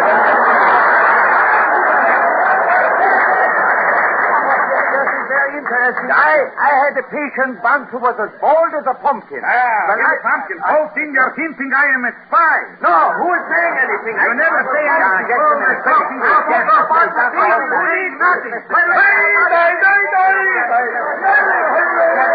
I must call order, gentlemen. We are discussing this new book written by Mr. H. Allen Smith. Is Mr. Smith in our audience tonight? Well, look, I'm right here at the table. Oh, yes. I'm sorry, Mr. Smith. Now, Mr. Smith, would you mind telling us what your book is about? Well, I used to live in Jackson Heights, but I moved out west to Westchester. In a covered wagon? In a station wagon. Oh, I see. My book is mostly about a city boy's experiences in the country. I bought a house. Yes, Doctor. Yes. Speaking of houses, I had a patient once who thought he was a house. Your patient thought he was a house? Oh, yeah. To him, his best button was the doorbell. Yeah. And his pockets were windows, and he always wore his union suit backwards. Why did he wear his union suit backwards? So he could have a front door. Why? Yes, Miss Paddleford. House reminds me. Yes. Rexall carries everything for the house. Oh. This week we're featuring a combination waffle iron and clothes presser. Oh, how does this combination waffle iron and clothes presser work? Well, when you press a suit, it comes out looking just like a waffle. It's very handy. Handy, huh? Yes. When you spill syrup on your vest, nobody will notice it. What happens when you make a waffle? Well, it looks like a waffle. It tastes like a waffle, but it has sleeves on it. Delicious. As I said, Rexall carries everything for the house. Houses in America are only two houses. Two houses? The bankers are living in one house, the house of Morgan. Yes. The workers are living in the other house, the poor house. Yeah. Well, as a psychiatrist, I think Shoshlik should live in the nut house. Oh, you're a Trotskyite. Who asked you? You're an old bloomer girl. Now, revive Miss Paddleford, if you will. Please, gentlemen, order. I must remind you, critics, we're here to discuss Mr. Smith's book. Mr. Smith, I read in a review in the Hobo News, I believe, a review that part of your book is devoted to your pet dog, Rufus. Well, that's right, Mr. Allen. You know, this is also very interesting. I had a patient once, Johann Eigen, and he thought he was... This fellow Eigen, he thought he was a dog. He kept punching himself in the nose. Punching himself in the nose? Yeah, he thought he was a boxer. Oh, I see. Did you cure him, Doctor? Oh, yeah. In 3 treatments, he stopped punching himself in the nose. And then I gave him my bill. And what happened? He punched me in the nose. Oh, speaking of dogs, Rexall's luncheonette sells hot dogs. Dogs. Under capitalism, America's going to the dogs. America's going to the dogs. Why are you Russians still borrowing our money? It is Lend-Lease. This is very funny. I would like to meet the mad Russian in a battle of wits. Battle of wits? That would be half-wits, you mean. Now, critics, gentlemen, please, we must have order. I'm sorry, Mr. Smith. We don't seem to be getting anywhere with your book. Well, I think I know why, Mr. Allen. I don't believe these critics have read my book. Well, I'll soon find out. Critics, have you read Mr. Smith's book, Dr. Holstein? I don't read books. The psychiatrist only reads people's minds. Miss Paddleford, have you seen Mr. Smith's book? I broke my glasses last week. I can't even see Mr. Smith.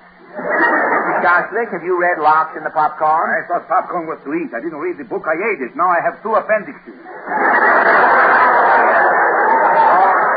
You're right, Mr. Smith. Not one of our critics has read your book. Well, then there's only one thing to do, Mr. Allen. What's that? I'll read my book to the critics. Sure. I just happen to have a copy right here in my pocket, and here we go. Chapter 1. In all the pages of history, there has never been a more eventful year than 1945. Mighty event followed upon mighty event, and there was enough excitement crammed into that single year to last a century. It was a year in which a man was afraid to leave his ring.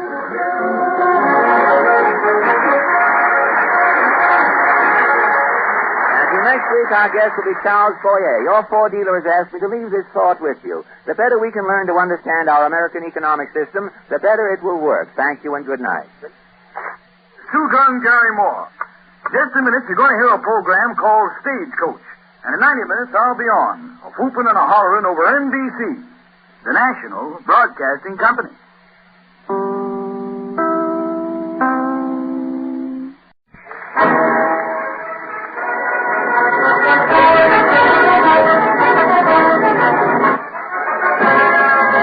The Ford Dealers of America presents the Fred Allen Show.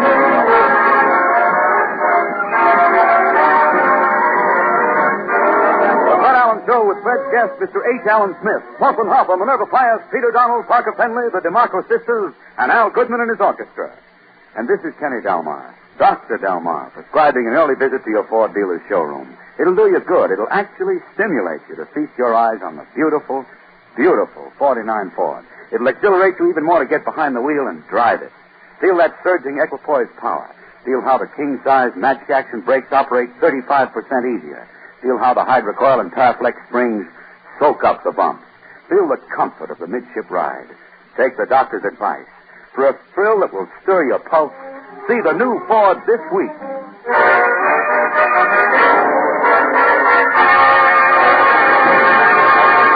Well, it's Sunday night again, and here comes Fred Allen rolling along in his new Ford to keep his weekly date at the corner of Main Street. As Fred parks his Ford, he hears a voice say, Mr. Allen! Oh, Portland. Say Portland. Say, I'm a little late, Portland. Have you been waiting long? No, I just came out of the radio store. Oh. Mama sent back her radio. Oh, there's something there you want to read that wasn't written? But, your mother sent back her radio. Is it broken? Well, Mama says the radio works, but it mixes up all the programs. Oh, the radio mixes up the program. Last Sunday night, Mama turned on the radio. Yeah? When Just Eddie came on, he called himself Horace Height. Incognito, huh? Horace Height, huh? When Edgar Bergen came on, he sounded like Phil Harris. Phil Harris, huh? And when Mama tuned you in, you were the news. Well, I know. I was good then. That was the night for me. That was my night. I was all over. You know, at the moment, radio appears to be in a state of flux. Mama read that your Hooper rating went down. No kidding. That's news to me. I'm still telling the same old jokes. I should have the same old Hooper.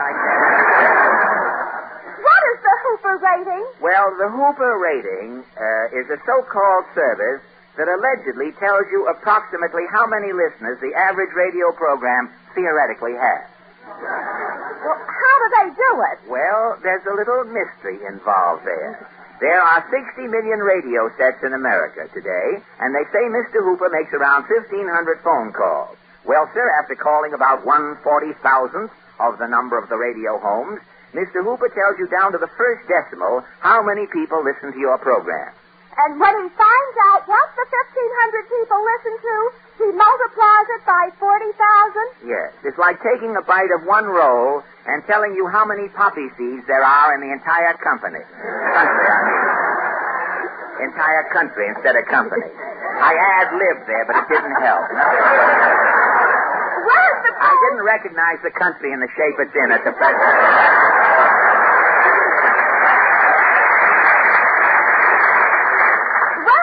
You might as well say anything. It's better than what we've got on the paper.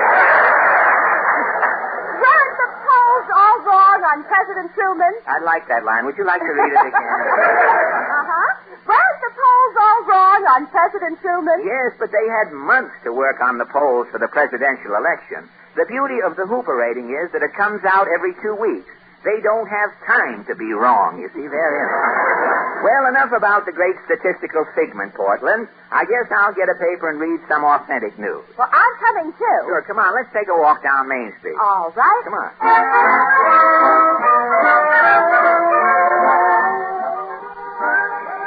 What does the paper say? Well, this is the puzzle page I have here. Puzzle? Yes, you see this top puzzle? It says if 15 men plowed a field in 5 hours, how long would it take 30 men to plow the same field? They couldn't do it. Why not? Because the 15 men have already plowed the field. Oh, well, I'll write in and explain that to them. They'll probably be glad to hear it. Say, here, look here. On this next page, a book review, The Way to Be Happy by Lawrence Gould. This must be some book, Portland. Look, it tells you how to be happy. Well, what is the best way to be happy? Well, I guess different people have different conceptions of happiness. Now, let's ask a few strangers as we walk along Main Street. This man coming with the dimmer on his shiny blue serge suit. pardon me, Bud. Claghorn, say Claghorn's the name, son. Senator Claghorn, that is. Well, don't hold me up, son. I'm busier than a man with one eye watching a burlesque show. You're busy? Yeah, I'm going around to Republican neighborhoods explaining the president's message on the State of the Union. Oh, well, what did you think of the president's message? Little old Harry covered everything like a lunch wagon chef in fly time. Well, what about the farmer? Well, us politicians is working close with the farmer. Good. While the farmer's down on the farm raising his crop, yes, the politician is down in Washington raising the farmer's taxes. What about housing? Well, how can men build houses when women are using all the foundations? If we don't get the foundations, housing is in bad shape. And if you do get the foundations? You ain't going to know your wife from a bundle for Britain. Well, what about balancing the budget, Senator? Well, raising the liquor tax. Why? Let the man who drinks carry the load. Senator, what about the Wagner Act? Well, son, Harry's planning a lot of things, but he ain't bringing back Vaudeville. Well, what is this fair deal?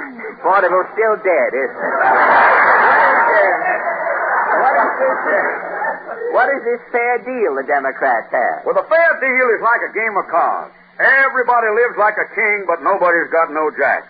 Well, tell me, Senator, what do you think is the best way to be happy? Son, a lot of people think with money you can buy happiness. And with money you can't buy happiness? No, son. But with money you can buy a lot of things that'll take your mind off happiness. In other words, to be happy... Son, today there's only one way to be happy. One way? Be a Democrat. So on. Come on, that is.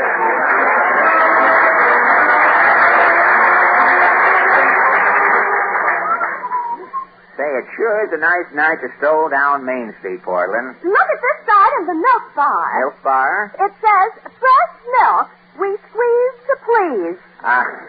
Say, look who's coming out. The milk business has begun, too. Look who's coming out of the cigar store. Titus Moody. Hi, Mr. Moody. Howdy, Bub.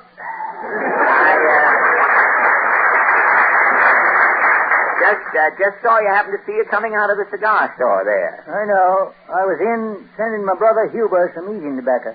Your Huber? Huber, yeah. He lives in a small town. Oh, how small is the town? You've heard of One Man, Illinois? That's a town? The population's one man. And your brother lives in One Man, Illinois? No. Huber comes from a suburb of there. Oh, a suburb of One Man. It's called Boy, Illinois. That must really be a small town. Well, tell me, Mr. Moody, confidentially, what do you think is the best way to be happy? Oh, I don't hold too much of being happy. You don't? When a fellow comes up to me and says, smile, brother. Yes? I'm apt to knock him on his fritter. Haven't you ever been happy in your whole life? Well, let's see. Only once. Uh-huh. One summer, I was selling King Kong handy-dandy feather dusters. Yes? I was wearing a thin seersucker suit. Uh-huh. I had a big sample case full of these feather dusters. Yes? In the end of the sample case, there was a hole. A hole? Sometimes I'd get tired and I'd sit down on my sample case. Yes? Through my seersucker suit, I would feel them feathers. And you were happy? Why, I wasn't exactly happy. No? But I sure was tickled. So long, then.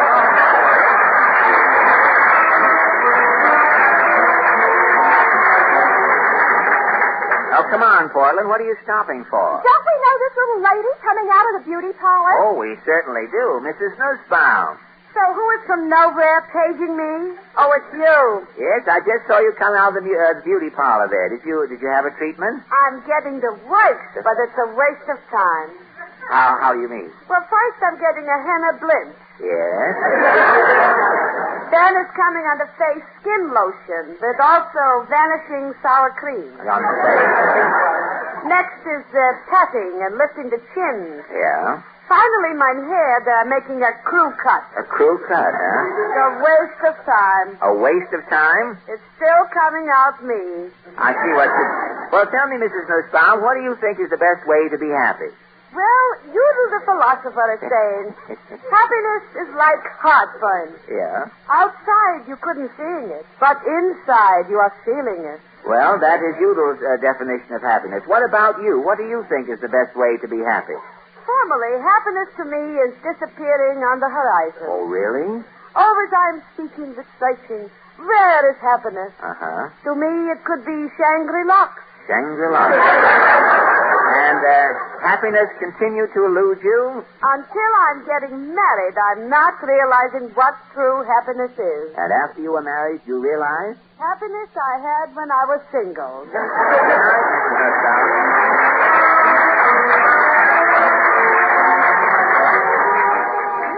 Gosh, you sure meet some prime hoi polloi on Main Street, Portland. You haven't found out much about the real way to be happy, have you? No, I'll try one more character, though. This little man coming along with the monogrammed ferret running up and down his lapel. Pardon me, chum. Rejoice, brother. My name is Humphrey Titter. Humphrey Titter, eh? I'm the joy boy. Stand back, brother. Give me room. I'll let go a bluebird. Yes, Titter, you write unusual greeting cards and jingles. Yes, everybody sends cards to debutantes who are coming out. And you? I send cards to people who are going in. People who are going in? You stole a car. When you were caught, you set the car ablaze. You're going up the river, bon voyage, for 30 days. Say, that's a novelty. Rejoice, brother. Be like the hyena. Get down on all fours and laugh it up.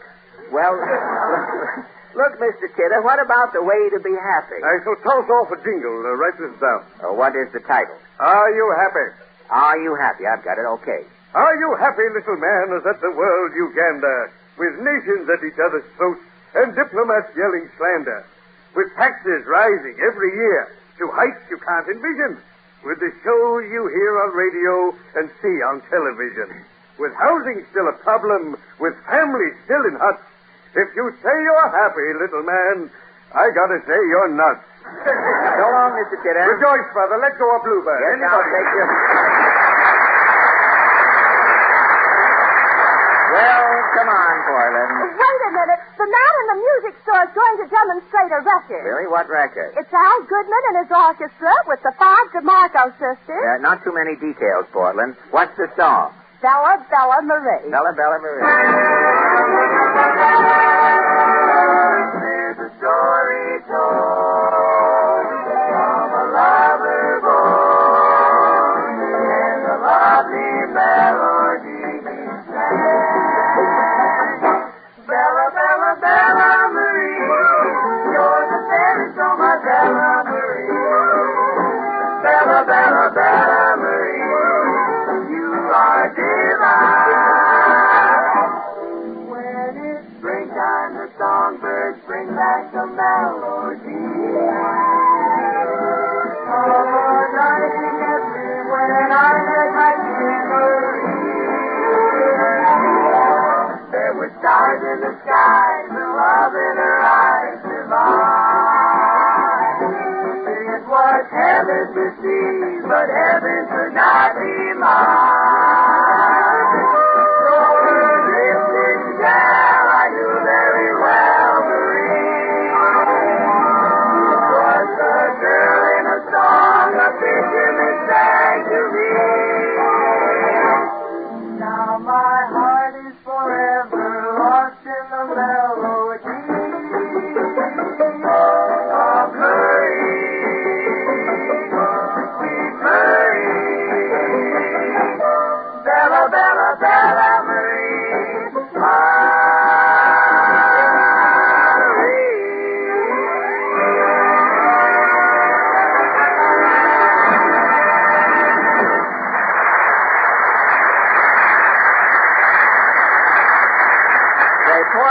Portland, look who's coming out of the music store. Kenny Delmar. Kenny, what is that thing you're blowing? A dill piccolo? No, I just bought a pitch pipe, but I always, need a pitch pipe when I start to sing one of my songs. I think you do better with a dill piccolo, instead of the pitch pipe. Kenny, after that broken down barcarolle you sang last Sunday, don't tell me that you have the nerve to come around here again with another song. Oh, yes, Fred. This song I got tonight is dynamite. Oh, really? I'll stand back. The Ford dealer knows Ford, has a stock of real Ford parts.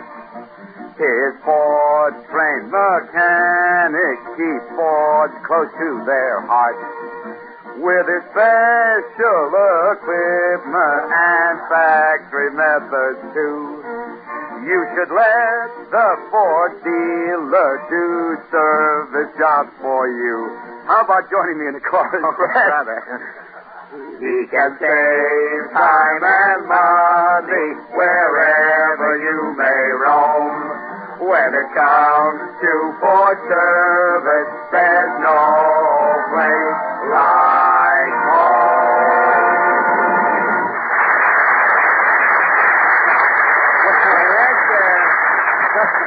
Let's change our names, Kenny, and get out of town. Right? Well, Fred... The DeMarco brothers. That'd be fine, but Fred... Terry Bromo. We can leave on that seltzer train, you know. Well, that'd be swell, Fred, but tell me truthfully, what do you think of me as a songwriter now? Kenny, you make a lot of sense in reminding Ford owners that it pays to bring their Fords back home for service. But as a songwriter, Kenny, you and mark you, this is only one man's opinion, which I took from one man's family, a little something they had left over from the script. As a songwriter, you are still a pitch pipe virtuoso, and that is putting it mildly. So long, Kenny. So long, Fred.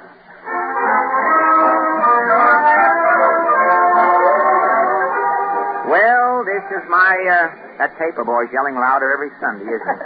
This is my corner, Portland. I've got to go over to the radio station. They're having a book discussion program tonight. I'm supposed to be the moderator. You are going to discuss a book? Well, not alone. You know, they have a whole group there. It's a new book called Locks in the Popcorn. It's by H. Allen Smith. Is he one of the Smith brothers? Oh, no. This is a clean-shaven chap. H. Allen Smith is an author. He writes books. The Smith brothers wrote a book. What book? It was about South America. Smith Brothers? What was the title? There's an awful lot of coughing in Brazil. I do not relish it, and I am not alone in my, Portland, a joke like that I wouldn't tell at a firehouse party. Well, here's the radio station. I'll have to leave you now. See you later, Portland. Good night. Good night.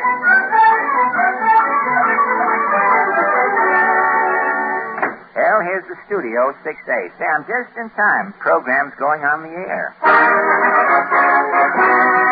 Presenting the author meets his match. And here, ladies and gentlemen, is your moderator, that popular literary figure, the man who started as a janitor in Brentano's and who, after writing 3 bestsellers, would like to get his old job back. Mr. Frederick Allen.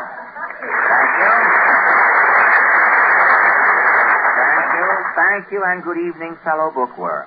Tonight, in addition to being broadcast from coast to coast, for the first time in its history, our program is standing by and will be televised if the ice melts during the hockey game. The book up for discussion this evening is Locks in the Popcorn, written by H. Allen Smith and published by Doubleday. We have a brilliant panel assembled. Now I'm going to ask the critics to introduce themselves. First, I am Dr. Wolfgang Holstein.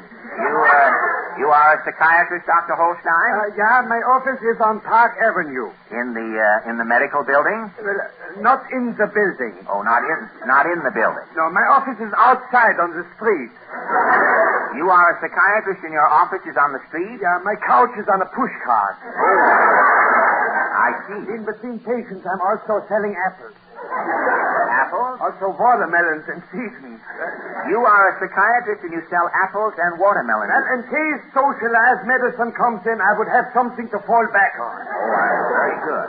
Well, now, Doctor, about your literary qualifications. Oh, yeah. Well, I just finished writing a book about my experience in mass psychology.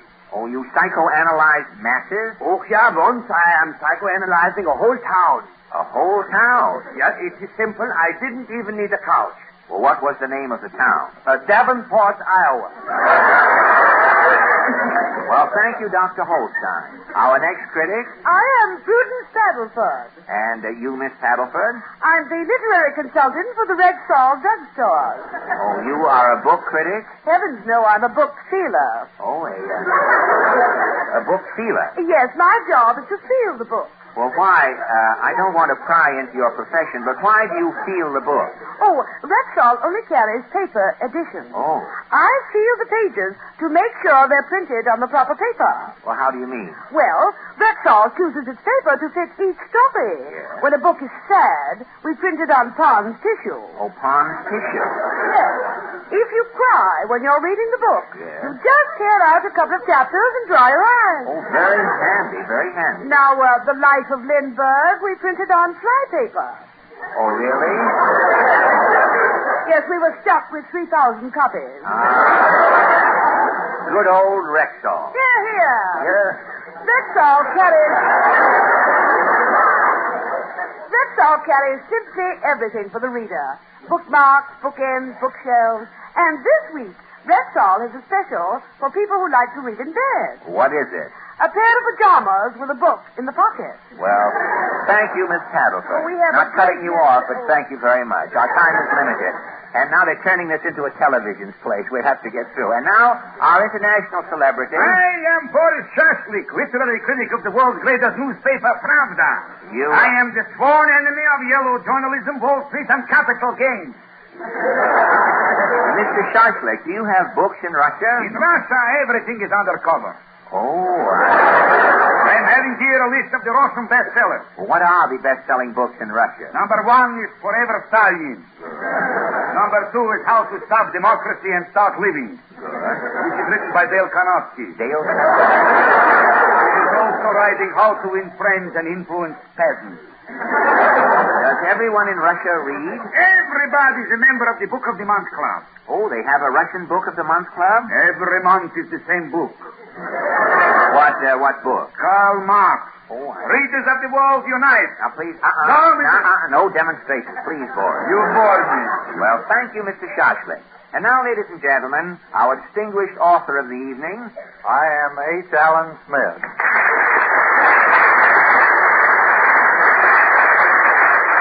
Mr. Smith, you are an author. Well, I'm wearing spats, Mr. Allen. That's good enough for me. And the title of your new book is Locks in the Popcorn. That's right. Well, that's a most unusual title, Mr. Smith. How did you happen to call your book Locks in the Popcorn? Well, Mr. Allen, the only way an author can make any money today is by selling his book to the movies. That's right. And to make sure the movies would buy my book, I put popcorn in the title. Oh, I see. And to help the popcorn sale, I'm writing another book. Another book? Yeah, it's called Tomorrow Will Be Butter. Well, the book we're discussing this evening, Locks in the Popcorn. What is this book about? Well, it's about 250 pages. Well, thank you, Mr. Smith. Well, there, ladies and gentlemen, you have our exciting lineup for tonight. Our author, Mr. H. Allen Smith, versus our 3 competent critics. And now, critics... excuse me, please. Yes, Dr. Holstein? Mr. Smith's book is called Larks and the Popcorn. That's right. Speaking of larks, reminds me I had a patient once who thought he was a bird. He thought he was a bird? Yes. He would not lay down on the couch. He hopped up on the sink. Well, did you cure this patient, Doctor? Gradually, I am reducing his bird delusion. Fine. When he came to me, he thought he was a big duck. Always he was trying to sit in puddles. And you gradually reduced him from a big duck? Yeah, today the patient thinks he is a little canary. Good, good. Yeah, he is almost all better. But he still thinks he's a canary. Yeah, but lately I'm not hearing a peep out of him. Yes, Miss Paddleton. Oh, when I think of birds, I think of Rexall. This week we're featuring an autographed picture of Walter Pigeon. Oh, very good. Very good, Miss Paddleton. And Rexall's pet department carries live canaries, parrots, lovebirds, and in our downtown store, we have a seagull. A seagull? Sam Seagull, he's the manager. Oh, I know. Oh, canaries, birds, 2 on board. Now, please, Mr. Shashlik. The bird is the symbol of capitalism. On American money is the eagle. What's wrong with that? The eagle is worrying about capitalism. He is losing his hair. That's why he's a bald eagle. Now, please, Mr. Aha, that's one for our side. Are you listening, Joe? Now, please.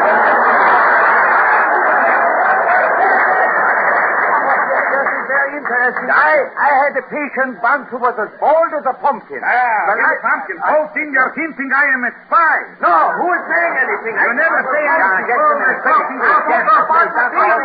Nothing. I must call order, gentlemen.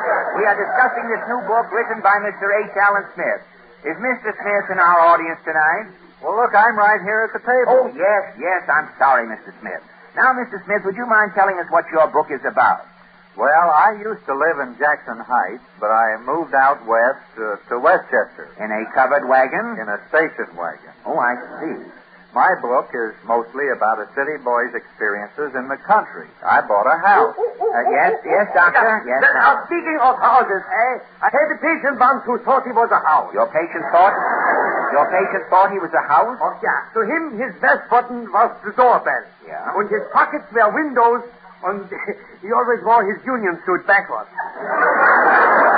Why did he wear his union suit backwards? So he could have a front door. Why?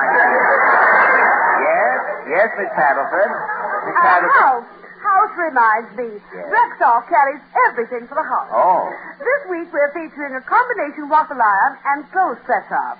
Oh, how does this combination waffle iron and clothes presser work? Well, when you press a suit, it comes out looking just like a waffle. It's very handy. Handy, huh? Yes. When you spill syrup on your vest, nobody will notice it.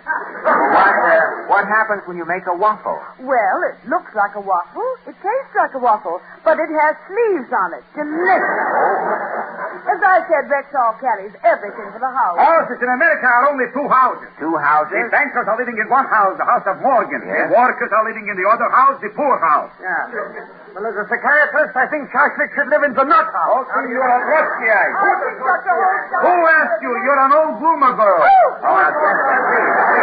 Now, revive Miss Paddleford, if you will. Please, gentlemen, order. I must remind you, critics, we're here to discuss Mr. Smith's book. Mr. Smith, I read in a review in the Hobo News, I believe, a review that part of your book is devoted to your pet dog, Rufus. Well, that's right, Mr. Allen. You know, this is also very interesting. I had a patient once, Johann Eigen, and he thought he was... This fellow Eigen, he thought he was a dog. He kept punching himself in the nose. Punching himself in the nose? Yeah, he thought he was a boxer. Oh, I see. Did you cure him, Doctor? Oh, yeah. In 3 treatments, he stopped punching himself in the nose.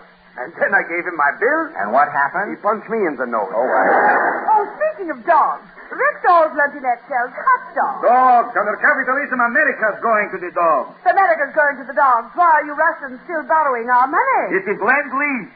This is very funny. I would like to meet the mad Russian in a battle of wits. Battle of wits? That would be half wits, you mean. Now, critics, gentlemen, please. We must have order. I'm sorry, Mr. Smith. We don't seem to be getting anywhere with your book. Well, I think I know why, Mr. Allen. I don't believe these critics have read my book. Well, I'll soon find out. Critics, have you read Mr. Smith's book, Dr. Holstein? I don't read books. The psychiatrist only reads people's minds. Miss Paddleford, have you seen Mr. Smith's book? I broke my glasses last week. I can't even see Mr. Smith. Mrs. Goslick, have you read Locks in the Popcorn? I thought popcorn was to eat. I didn't read the book. I ate it. Now I have 2 appendixes. You're right, Mr. Smith. Not one of our critics has read your book. Well, then there's only one thing to do, Mr. Allen. What's that? I'll read my book to the critics. Sure. I just happen to have a copy right here in my pocket, and here we go. Chapter 1. In all the pages of history, there has never been a more eventful year than 1945. Mighty event followed upon mighty event, and there was enough excitement crammed into that single year to last a century. It was a year in which a man was afraid to leave his ring.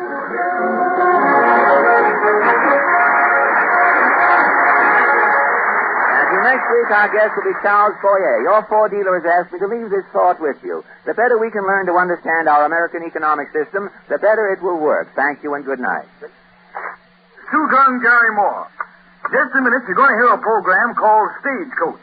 And in 90 minutes, I'll be on, a whooping and a hollering over NBC, the National Broadcasting Company.